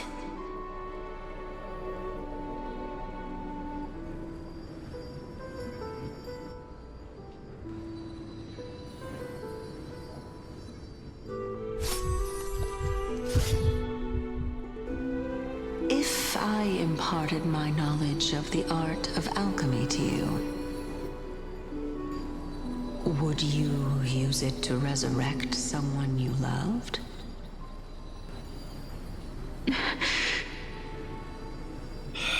Death is inevitable. In the days to come, I am certain that someone whom I cherish deeply will leave me for good. If such a mighty power really existed, I think I would use it without hesitation. Even now, my answer remains the same. This is why, sister, I promise you, in the prophesied new world, I shall plant the first bud on your behalf. Go now.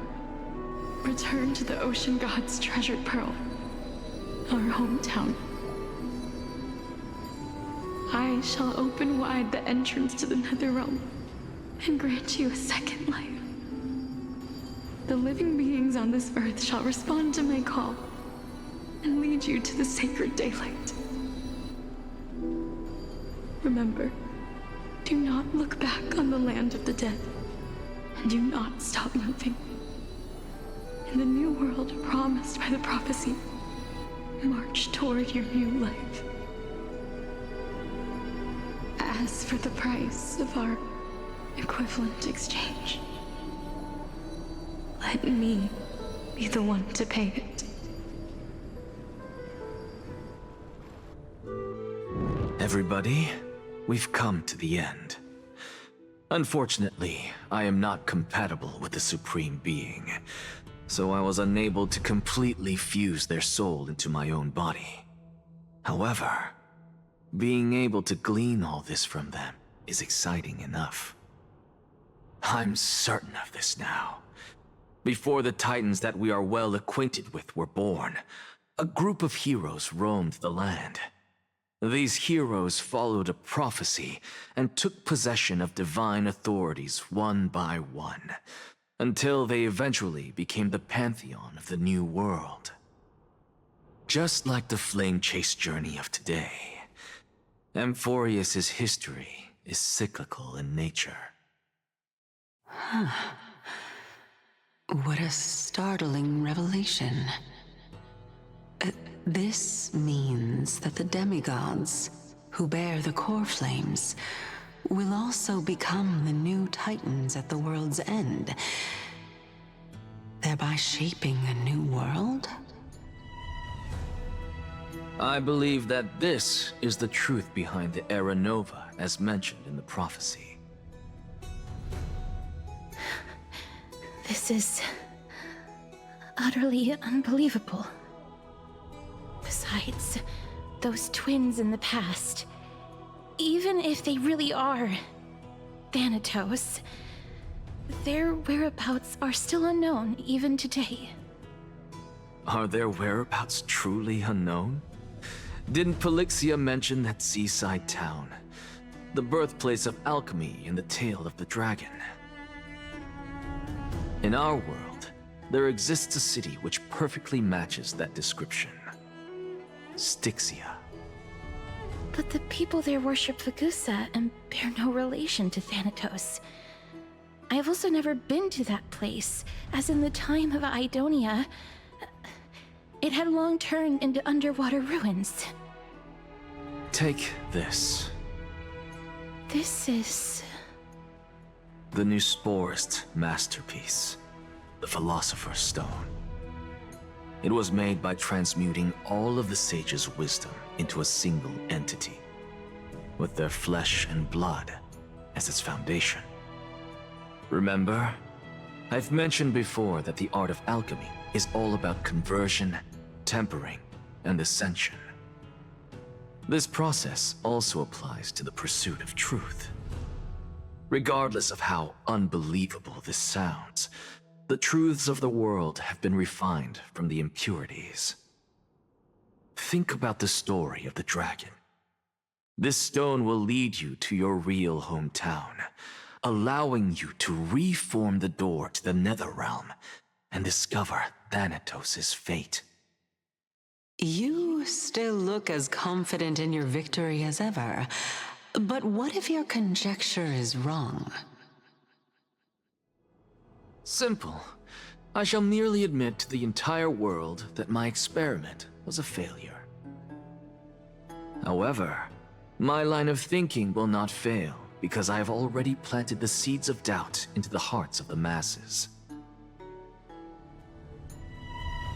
Actions speak louder than words, Castorus. With the assembly about to begin, don't forget the promise you've made. I've already searched for so long. I'm willing to try one more time. While we converse, her life is also slowly slipping away. But before I leave, I have another question. What exactly did we witness just now? That was the world imprinted in Kefali's soul. A memory? If we are to prove its existence, you must take the final step. Go. Do not disappoint me. I understand. Hey, child of humanity. Don't get antsy. I still remember the question you posed to me. As a scholar, I do not wish to offer up ambiguous conclusions. Let's discuss this topic again when she manages to find the evidence. I merely wanted to ask, was that stone transmuted from your heart? If so, rebirth is no longer an option for you. Why not? When I was a child, I lost someone dear to me. When I was a teenager, I lost my faith. A while back, although you saved my life, I also lost my soul in the process. Now I'm merely forsaking my body. What's the big deal? Why are you always finding ways to die? Isn't it good to be alive? What a question. Why are you always trying to find ways to die? This is but a necessary sacrifice on my path to transform into the purest of them all. Can someone who's dead even claim to be the purest of them all? Furthermore, if your hypothesis is proven correct, does it not just confirm that the myths are true, and thereby invalidate all your theories? No, it's just the opposite. If my hypothesis is correct, it means that I can actually ascend to godhood and reshape this absurd world that you all have created.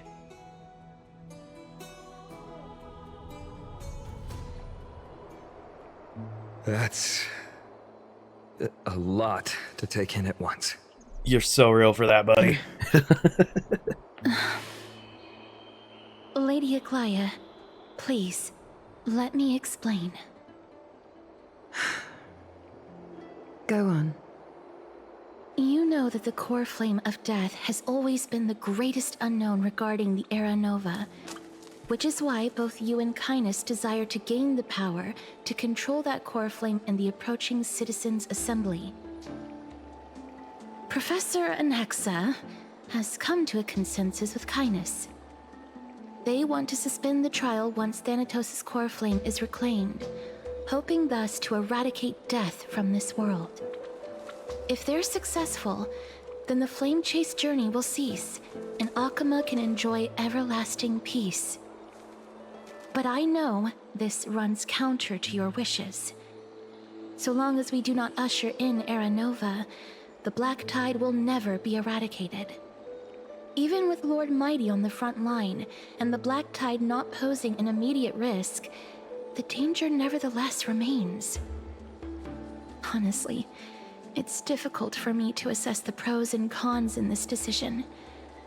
But someone must bring the core flame before we can begin negotiations over it. The Titan could be very near. I cannot let this chance slip by. Besides, someone has to make this trip to bring back Mrs. Soul. Well said. You already had every reason to seek an audience with Thanatos. It's that great performer who has weaponized your wishes and placed us in this difficult situation. A world without death. Do you desire that too? If fate dictates that my path must oppose yours, I will do all I can to resist it and protect what I aspire to achieve. Lord Mighty showed me that without taking the first step, all talk of what follows is moot. Castris, you've changed. Unsure what to say, but offers a smile. Have mercy, Aglaia. Stay your threads.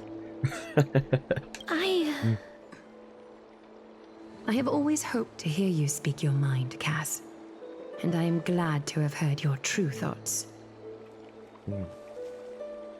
Styxia. I visited that place in the past. Though it is now an island surrounded by the river of Soul's torrents, it's not hard to see its former splendor. Go. I will not stand in your way. As for you, you are someone who has cheated death. I believe you have more than enough reason to make the trip with Castris and meet the god of death himself. Castris, I too look forward to your journey. I wonder what kinds of new interpretations your completed story will bring to the flame chase journey. Thank you, Lady Aglaia. I hate to put a damper on this heartwarming moment, but if Styxia is now an island surrounded by the river of Soul's torrents, then how do we find a way in? Lady Trebe is probably... The answer is quite simple. In the myths, Zagreus once made the domain of the dead their treasure vault. That is to say, they could enter and leave the nether realm as they pleased. And if they could do that, then it follows that the demigod who inherited their divinity must be capable of the same. I'll see you at Marmorial Palace at Action Hour tomorrow. Cypher shall be your guide to finding that ancient city.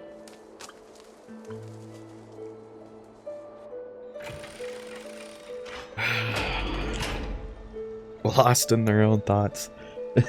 Yeah, me too. A servant tells of mystery. Oh, yeah, that's the stories. Downhang isn't back yet. Hey, friend! Is the debate finally over? I forgot you could talk. The upper hand is ours. We thrashed them. Really? But the look look on your face says otherwise. You trust this face? Well, moving on. I was hard at work even while you were at the debate. I borrowed a mountain of books from Cass to see if I could find a way to solve your problem. Let's see. I still have only 32 books to go. It's okay, Mem. We found a way. Really? Oh, that's fantastic news. I knew it. Hard work always pays off. Especially if you're as diligent as Mem. I feel like a huge burden has finally been lifted off my shoulders. Why are my eyelids so heavy all of a sudden? There's nothing more we can do for now. Let's get some rest. Oh, you're right. Then I'll go back to...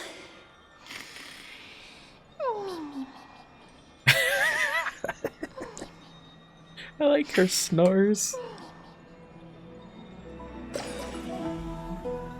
As was their custom, Mem, with astonishing dexterity, slipped back into their secret little hideaway.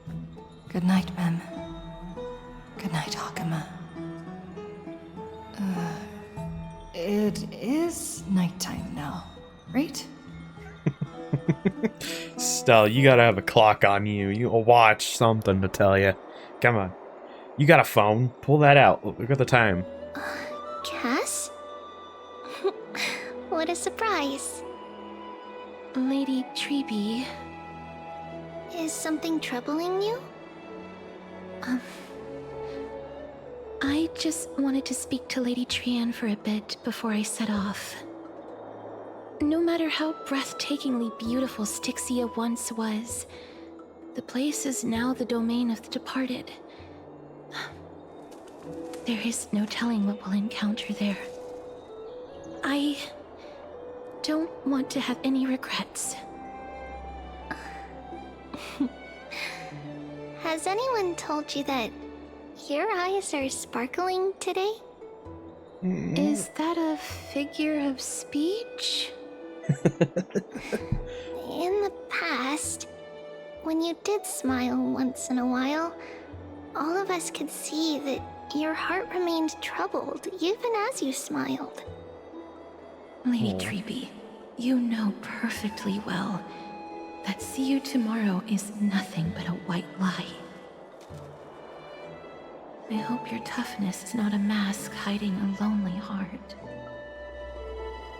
Cass, you hardly ever talked of your past. None of us knows what you went through, apart from Maggie. But we know it must have been filled with pain and hardships, as it is the fate every Chrysosaur is destined to live out.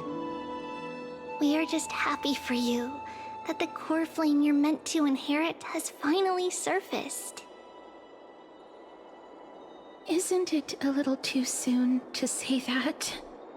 No. But you already know where tomorrow is, don't you? There is no need to rely on anyone else. Just give it your all and leave no regrets. We have always believed that your embrace is just as warm as everyone else's. Because we embrace others to comfort them. And Cass, you're the kindest Chrysosaur we know. Oh, thank you, Lady Treby. This is gonna kill me. It's hard to put into words. I suddenly found myself with so many wishes. So much I want to accomplish before setting off. Then go do it, Cass.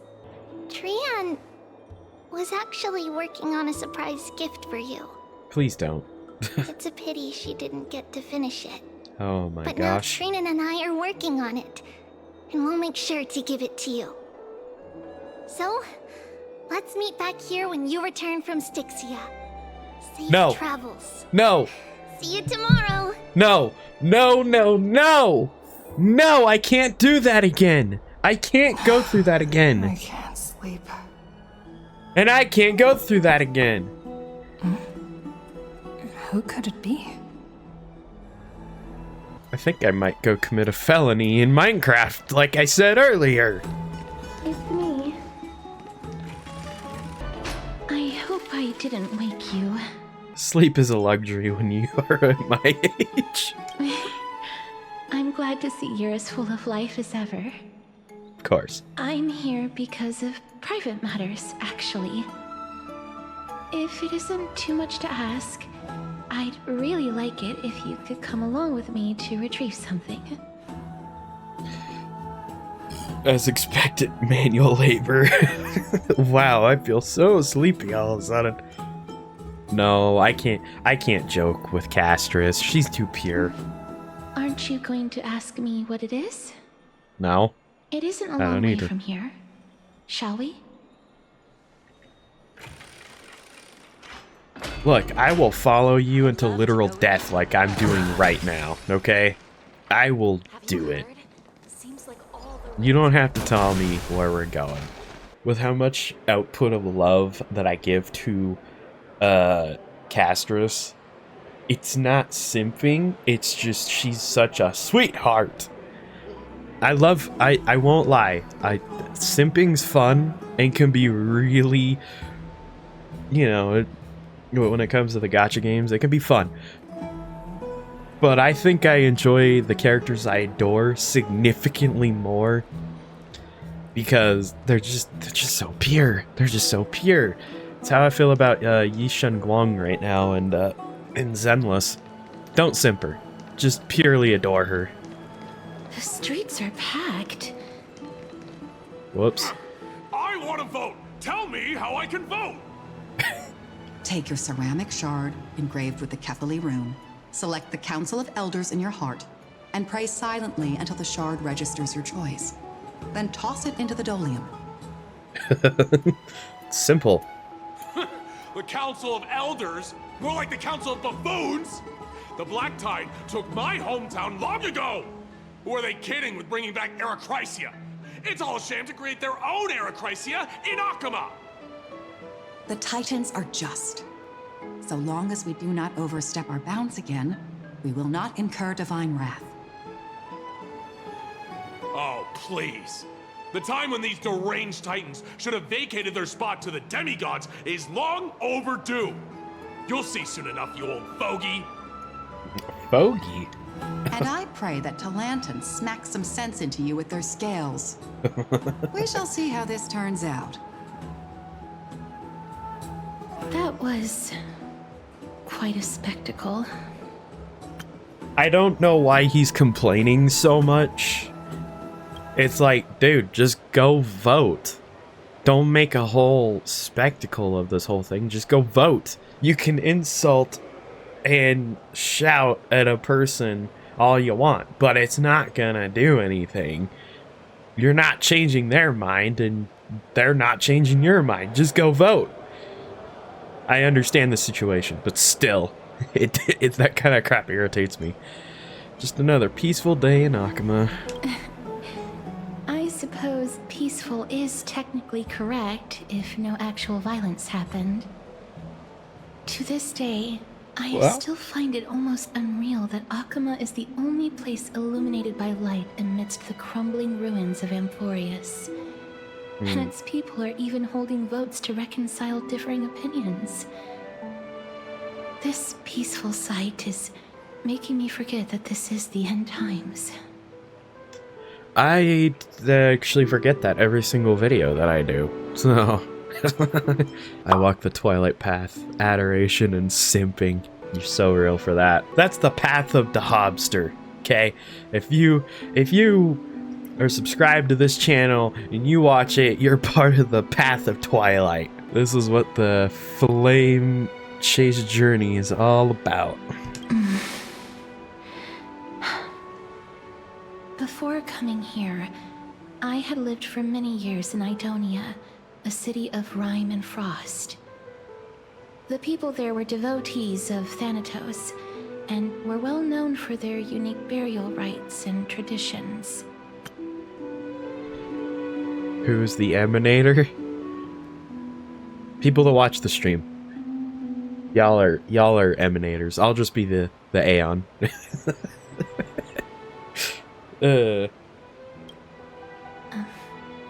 Traditions that I played a major role in.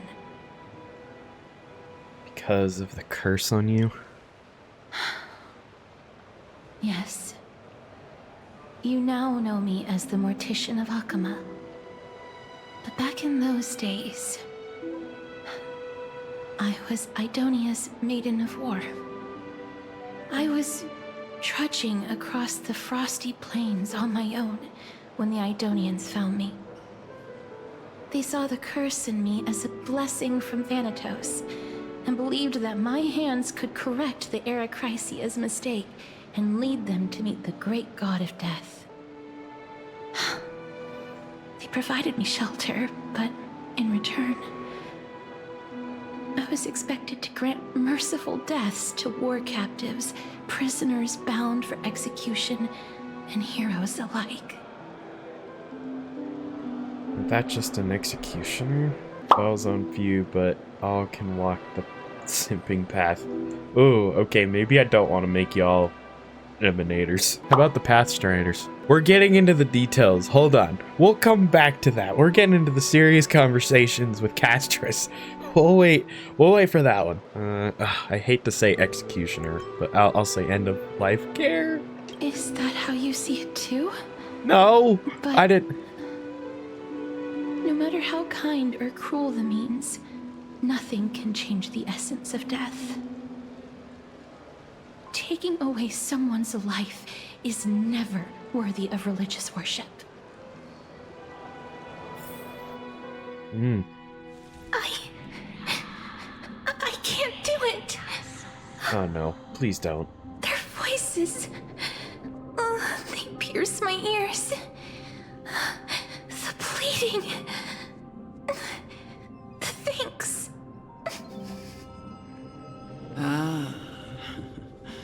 I know that feeling, child. I was once as lost as you are now. But you must respect those walking towards death.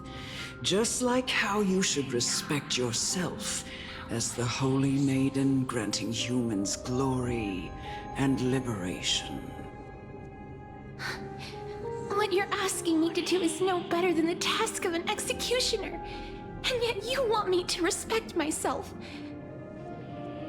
No matter the titles, I am still taking away human lives. This won't be the first time that Edonia's fanatical nether warriors have faced death. On the contrary, recruits new to the battlefield often run away from their first fight. Death is the mightiest and gravest power in this world. The fact that you can wield it means you are deserving of respect. That's such a twisted reason. Then let me tell you a story. In Idonia, the great swords commonly used by executioners are called Draconian, in memory of Drakon, an elderly executioner. The sword has 3 air holes along its body. If the sword is swung down swiftly and accurately, the holes would make no sound, and the executed would also depart this world quickly and painlessly. But should the executioner have any hesitation, the holes would produce a piercing whistle. On that cue, the screams of the executed are sure to follow. Every executioner after Drakon is to hone their sword skills every day in preparation of future executions. Every swing of their blade must be more resolute than the last, for failing to do so will bring pain. Pain for the dying, as well as pain for themselves. No. I can never get used to this. You misunderstand, child. I am not telling you to get used to it. I'm asking you to consider the source of the dead's suffering, and use that knowledge to fortify your future touches with more and more determination. Go, walk with the dead, and love them as you love life. Then you'll no longer hear those noises.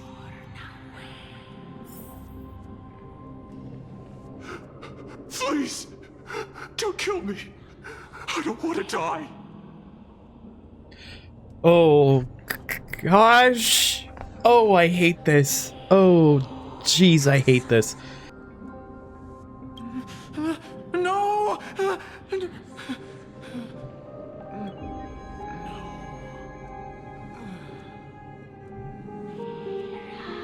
You gently touch the prisoner's forehead with your finger. His face is pale, his eyes flicker with fear, and his body trembles uncontrollably. Is it because of fear, anger, and hatred? Or is your so-called merciful touch of death simply a lie? The dark purple models spread like petals across the... Okay, I'm gonna stop the auto. Across the death row inmate's face, then seemed to be submerged by spring water, flooding his body. His trembling ceases, and the cries that had once begged for mercy slowly turned into a sigh-like whimper as he murmurs to himself. Quickly, everything falls into a dead silence, turning into pitch black dew that scatters with the wind. You hear your own heartbeat drown out the sound of heavy breathing. May you gain some insights through his sacrifice.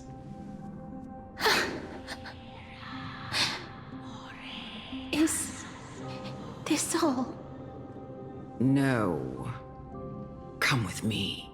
Why do you have to say it like that? This is just the beginning of your life as the Maiden of War. You executioner!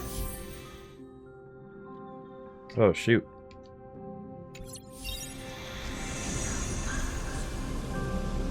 Oh, that is so cool watching. Oh, I love that.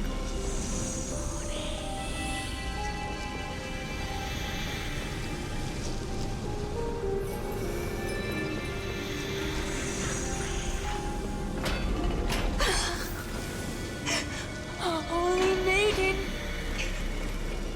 Go. Grant her glorious death.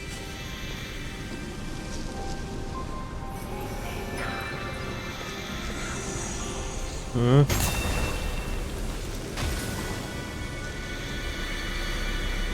Emerge from your cocoon! Oh! Bam! Oh! May death protect us! There's more to life. Holy cow. I don't have a healer here, but that's fine. Every petal and all will be swept away by the I wind. should throw in my own castress, because she's cracked.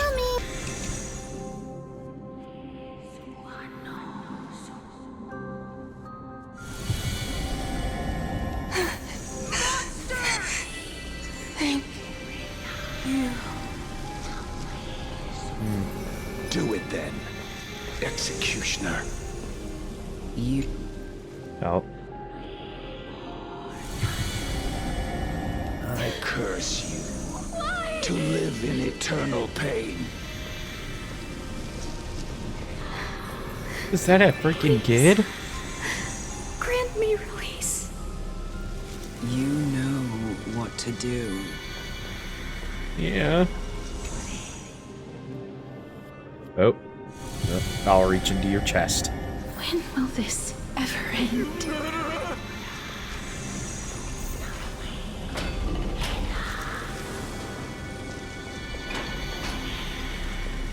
Oh gosh, the sounds are so haunting. Come. Fulfill your duty. Bro. What are you trying to do with me? I have aged The time has come for me to heed the summons of Thanatos and journey to their domain. The final resting place of every Idonian. You're not that old yet. You still have many, many years ahead of you. No. I'm already dead. For I have come to fear my declining health and impending death. Ah, Castorus. Will you give me one last chance to charge towards fear and prove that I am no coward? I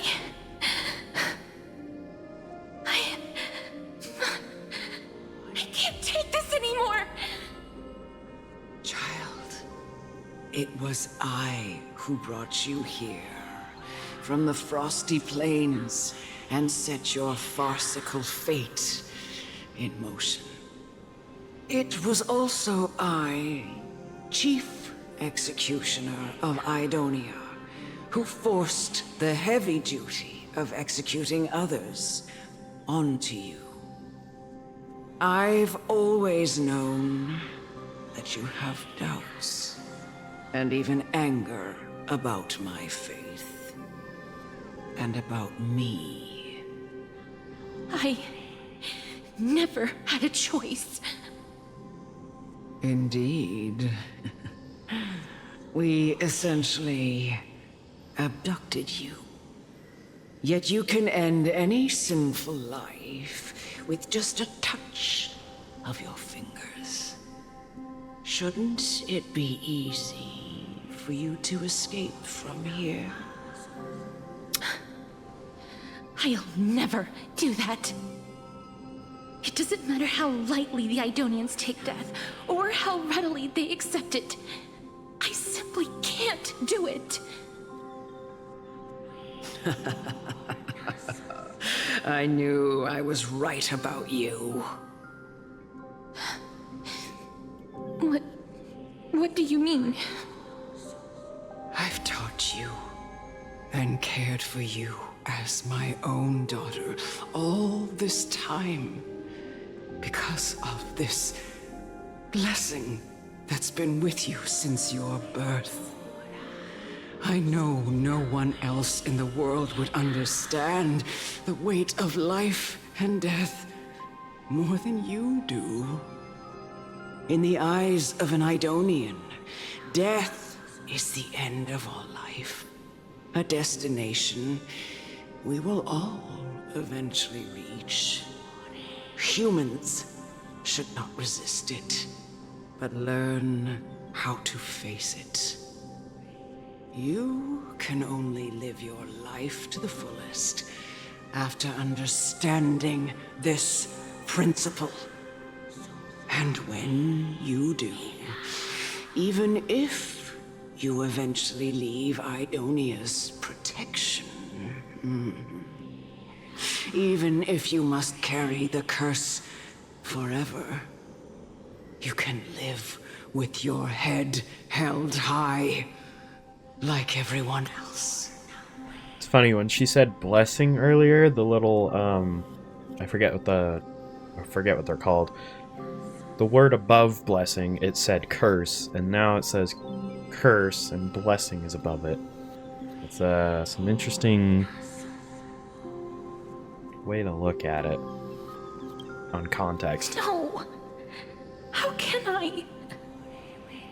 Come now. It's time. I've already taught you all that I know. Show me that you are a fitting holy maiden. Or at least, that you possess the resolve to become one. Come now. It's time. I've already taught you all that I know. Show me that you are a fitting holy maiden. Or at least, that you possess the resolve to become one. from your cocoon. So I assume this is the first time you got this to actually see Castrus fight. This was the last time I followed her command. I gently touched the elderly woman before me. The executioner, who had seen too much death, died the same way as everyone else. A gasp for air, a wistful look in her eyes, and a barely perceptible tremor in her fingertips. Elder Amunet, the person who tried to teach me about death, ultimately vanished like dew in the morning mist.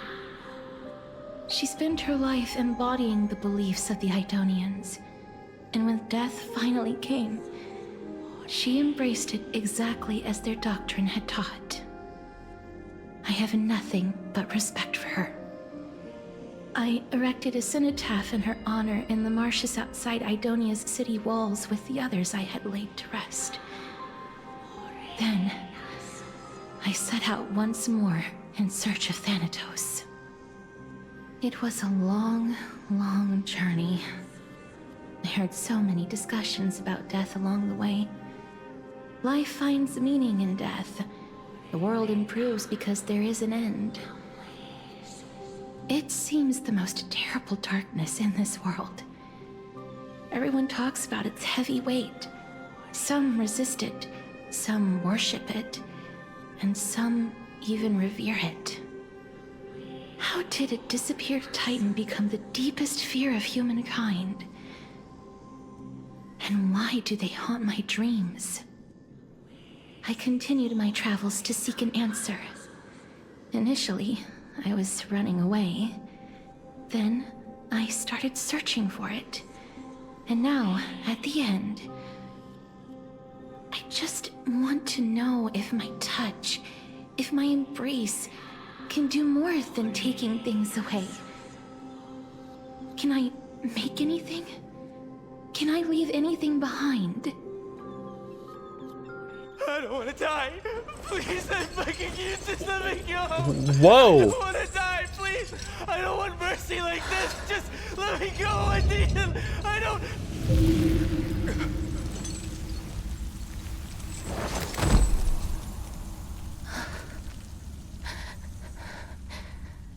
I hate these icy hands.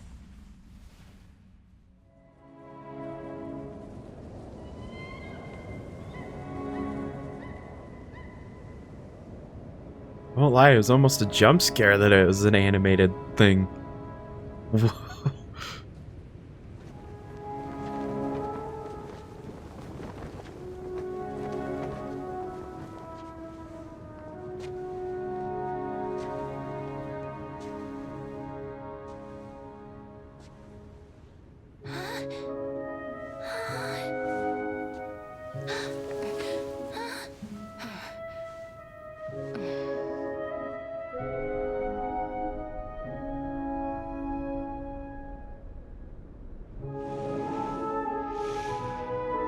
Get it over with. End its suffering.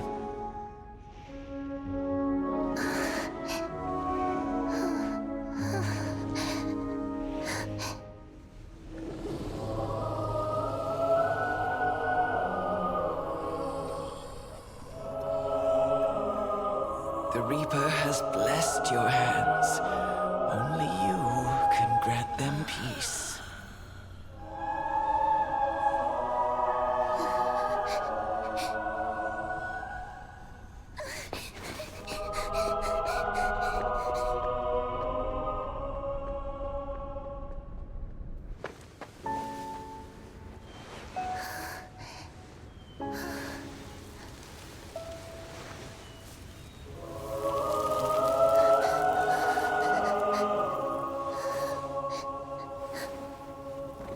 Embrace death. Walk alongside it.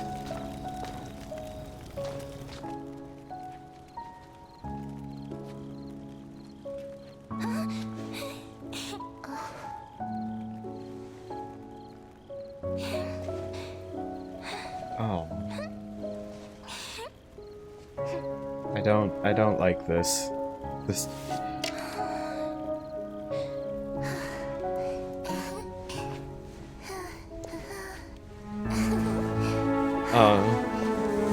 Oh no.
Is that you, Casterus?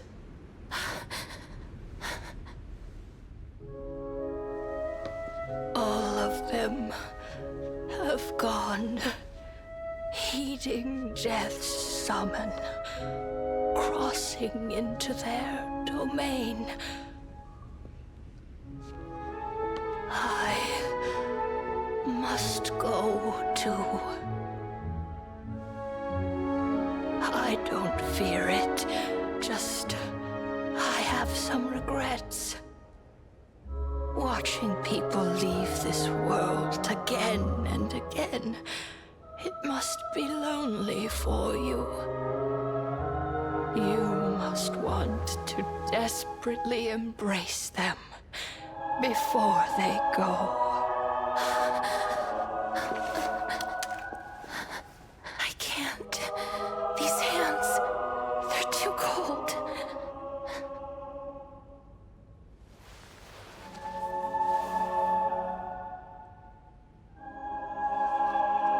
But Big Sister Casterus, your hands are so warm. Just like anyone else's. So go on. Don't hold back. Give me a warm hug.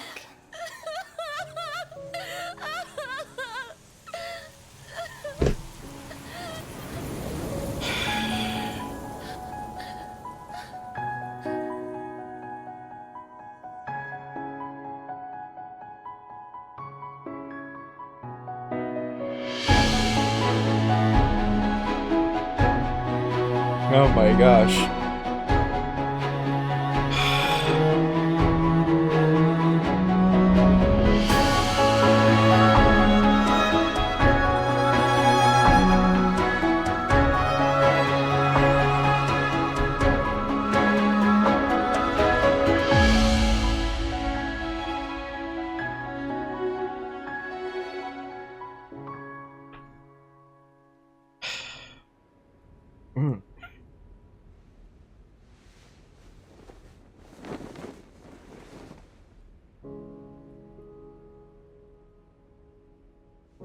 Can hands like these really be warm?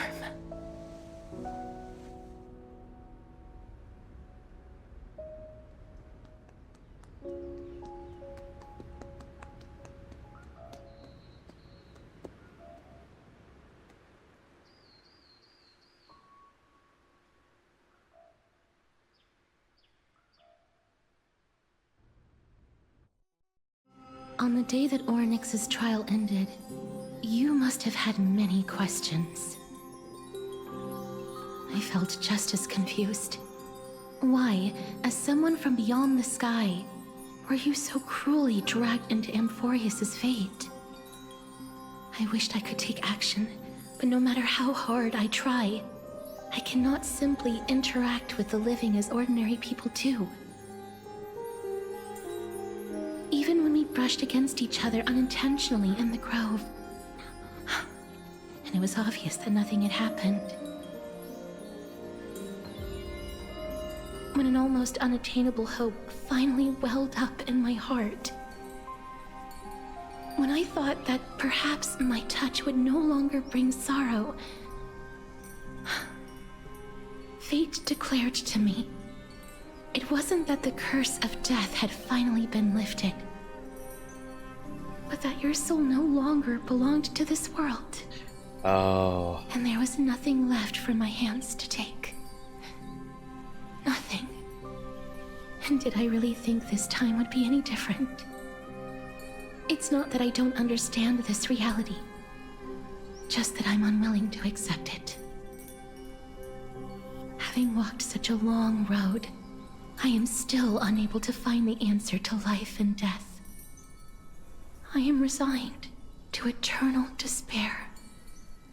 Anything I wish to hold on to, death will inevitably wrest from my grasp. From that moment on, I lacked the courage to confirm it again. Until Ornyx laid bare the cruel truth before us.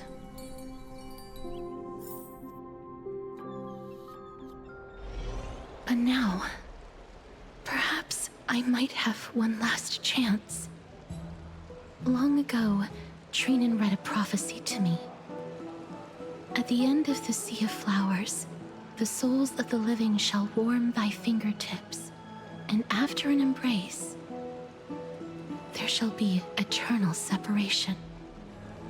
I found no surprise in it, for her words sounded not like a foretelling, but a perfect reflection of my past. Embraces in this world are born of reunions, yet my touch speaks only of farewells. In that moment, I had no doubt that this destiny would weave itself through the entirety of my life. And yet, things have taken a turn for the better. Now that I can finally have an audience with Thanatos, perhaps I can rewrite the meaning of that fated prophecy. I have no reason not to give it my all. For your sake, and for my own. Thank you for telling me your thoughts. With that, I won't have any regrets.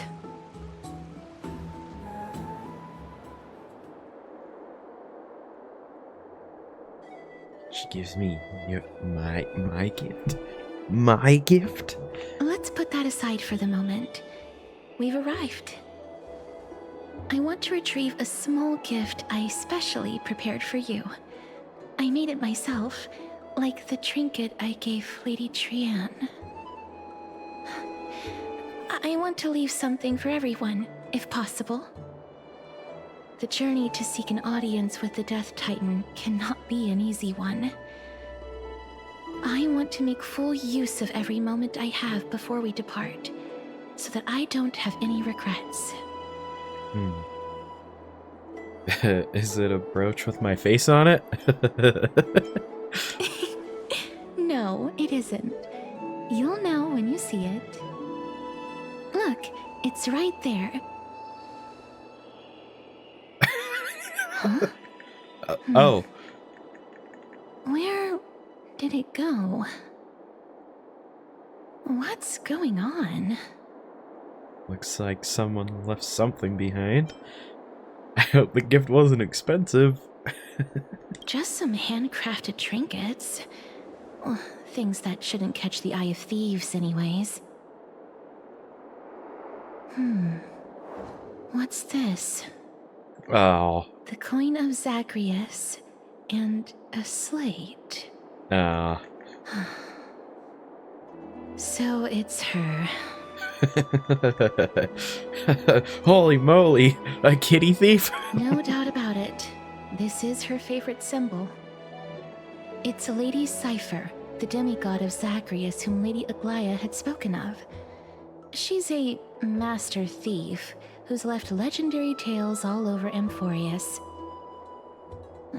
So many years have passed, yet she's still announcing herself in such a crass manner. Let's just do as the slate says and look for Lady Cypher.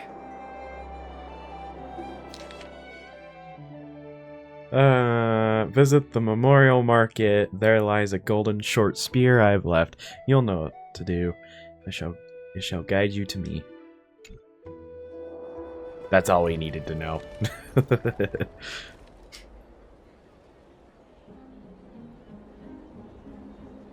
Look, it's right there. This one. There seems to be a new show at the Bats today. Boy. We must pursue her. Gosh, I keep pressing the wrong sprint button. Keep trying to sprint like I do in Zenless. Huh? This is a trick she left for us. Clearly, Kitty Phantom Thief wants to play a little game with you. 2 short spears, 1 correct, 1 wrong. I figured it out. I don't need anything. I figured it out. Inspect the golden short spear. Don't be fooled. The right spear is engraved with lies. Trust me, Grey Mystery. Both spears are engraved with the truth.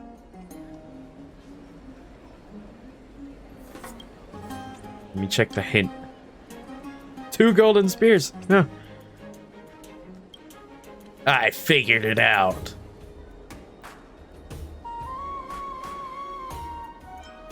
The left one. She's incorrigible. Follow me. Did I actually get that right? Does it matter which one you do? Does it... This is the right one. Oh. We must pursue her.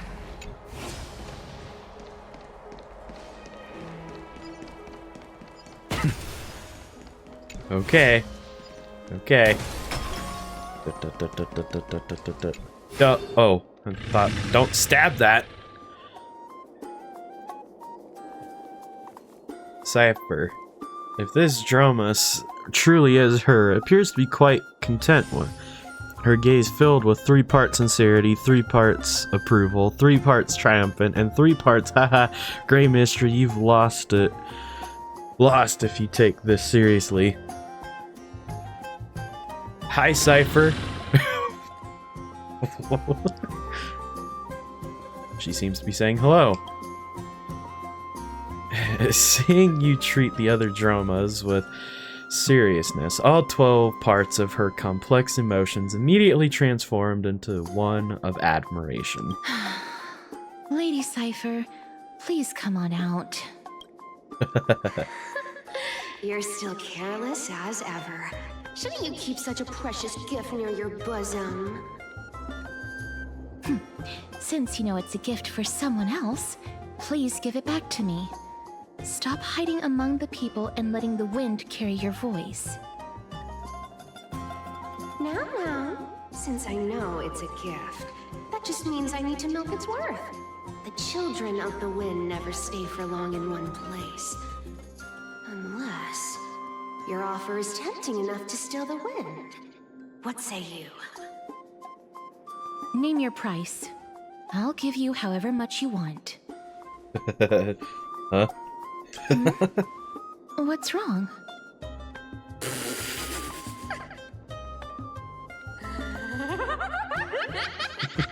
No wonder they call you Princess Homebody. Why don't you two come over to my place? It'll make a better venue for proper business discussions. You can find where I live through the winds I've sown. Right. Piece of cake. I can do that even if I can only sense your soul. Alright, I'll see you there. By the way, everyone cool with me collecting a deposit before we reach an agreement, right? Now, come this way.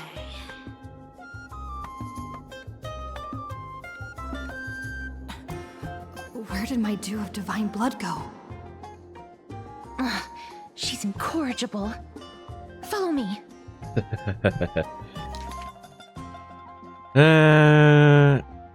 Oh. I'm just not gonna worry about reading some of those. It's gonna get us to the same place. Oh man, she's gonna make us run all over the place. Up here? Oh. Here we are. Over here! Over here! No, not that way! This way! Come on. If I really wanted to hide, you'd never find me. So relax, you two. No need to get your hackles up. I'm not that scary, am I? Meow. Ew, what kind of quirk? At last, a character that meows has appeared. No way. Some people might have been into that a millennium ago, but it's long since gone out of style. Loosen up, buddy. Shall we get down to business? Give me the jewelry piece first, or everything's off the table. And my dew of divine blood. Oh, come now. Don't be so upset. Relax. Relax. Look, isn't the view here just great? You can see what everyone is doing and where they're going, and they won't even know you're here. Now that we've broken the ice, let's get to the point. Everything I've said so far has been a joke. I'm inviting you two here for 3 things. 1. The seamstress found me and wants me to take you to Styxia to look for the Death Titan. 2.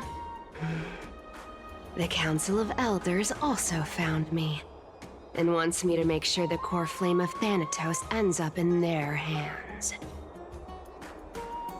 Look at you having your finger in both pies. And last but not least, I'm telling you that I'm not interested in doing either of those things. Don't go look for the Death Titan. The end. Some time ago. Whoa, this is some high quality stuff. And this room is full of it. How much are these worth, Did you get all this through that Aranova gimmick? Some of it is family fortune, while the rest came from my business as a dressmaster. Don't liken the flame chase work to your shady dealings. Wow, I should have busted down your door instead of going around like a thief. Well, spill. Why are you giving me so much money? Payment for doing work. You're worth this much. Did you forget my stance to all this? I thought I made myself very clear. You wish to run away. Run away from your responsibilities, from the prophecy, and from your destiny. You shall walk with greed and die over petty change. I understand this prophecy weighs on you immensely. That is why I have never reproached the demigod of trickery for running away. But I need you right now, so don't turn me down. You know, maybe the gods got your tongue with their golden threads, Aglaya. I'm not hearing any sincerity in your words. Give me a reason why you're bowing your noble head to me. We lost Trian. Oh. The divine power of passages is running out. I need another demigod to escort Castorus and help her fulfill her lifelong wish. Oh, I get it now. You're sending Castorus to her death. And you want me to die with her. This is Castorus's own request. I have never seen her so determined. She brought this up herself? You're not pulling my leg. She's also made up her mind to leave her confused past behind. As will you, Cypher, when you finally make up your mind. Don't be so sure.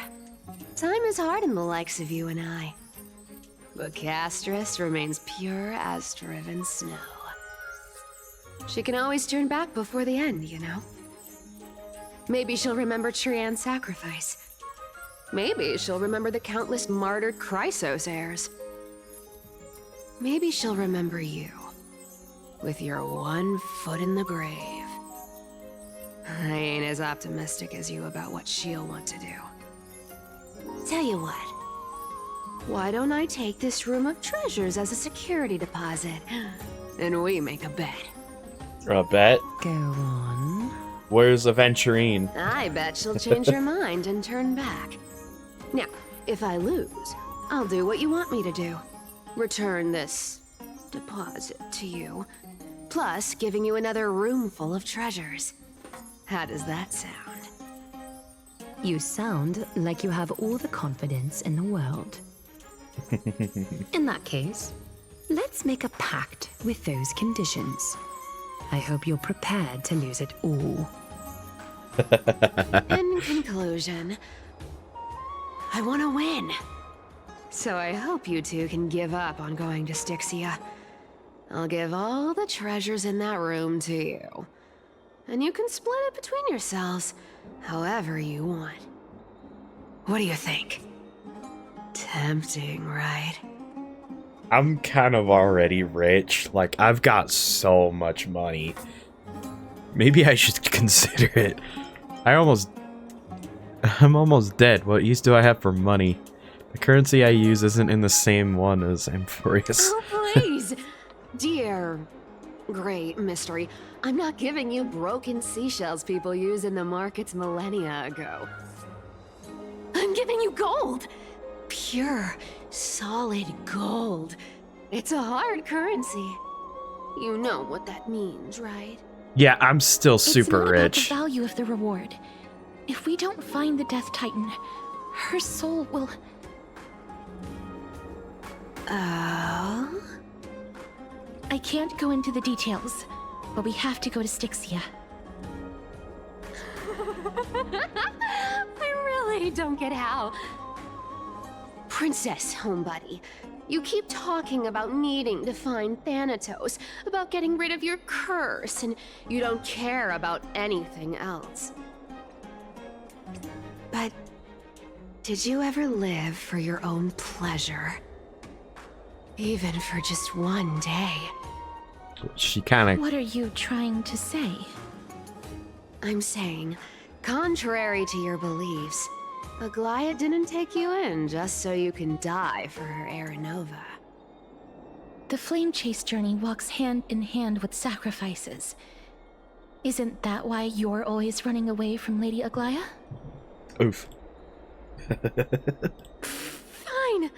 Never mind. We all have our own problems. I ain't gonna say anything anymore.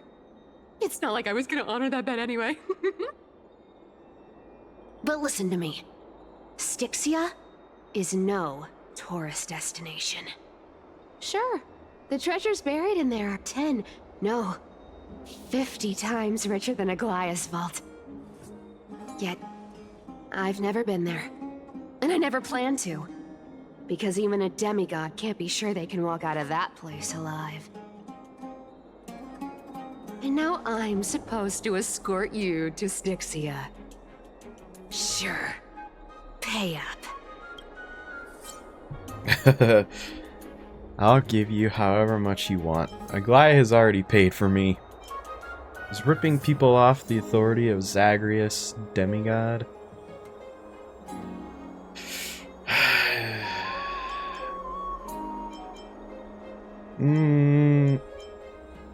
Aglia's already Her paid for me. payment was in gold and precious stones, which only covers the living passenger. You need to pay me as a member of the dead. Oh my gosh. I don't like this. However, I have lived a longer life than most people. Though I'm not as good at doing business as Lady Aglaia, I still have some savings. I can give them all to you. Then how are you going to live the rest of your life? Then I'll give you 90. No, 80%. Well, don't mind if I do. 80% of Castrus's savings and a bottle of dew of divine blood. Not a bad trade. Castrus is great negotiator. I'll show you who's boss once I've recovered with full HP. Don't forget to give Castrus' jewelry back. Okay, okay. I didn't know you hold grudges. Gray mystery. Here! Catch. Be careful with that! A minor change in plans, though. Don't go to the bath tomorrow. Come look for me at Akima's city gates instead. So, why are you changing the meeting place? Oh, nothing really. Just a bit scared of the seamstress's frosty face. I wouldn't stay a second longer in Akima if it were up to me. Well, now that we've struck a deal, why don't I give you guys a lift back? It's gonna be a long ride, so have a good rest.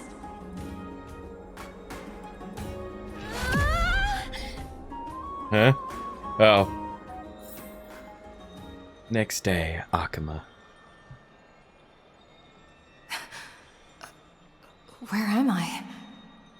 Is this my room? How did I get back here? This is a coin. It was Cypher. And she even tucked me in?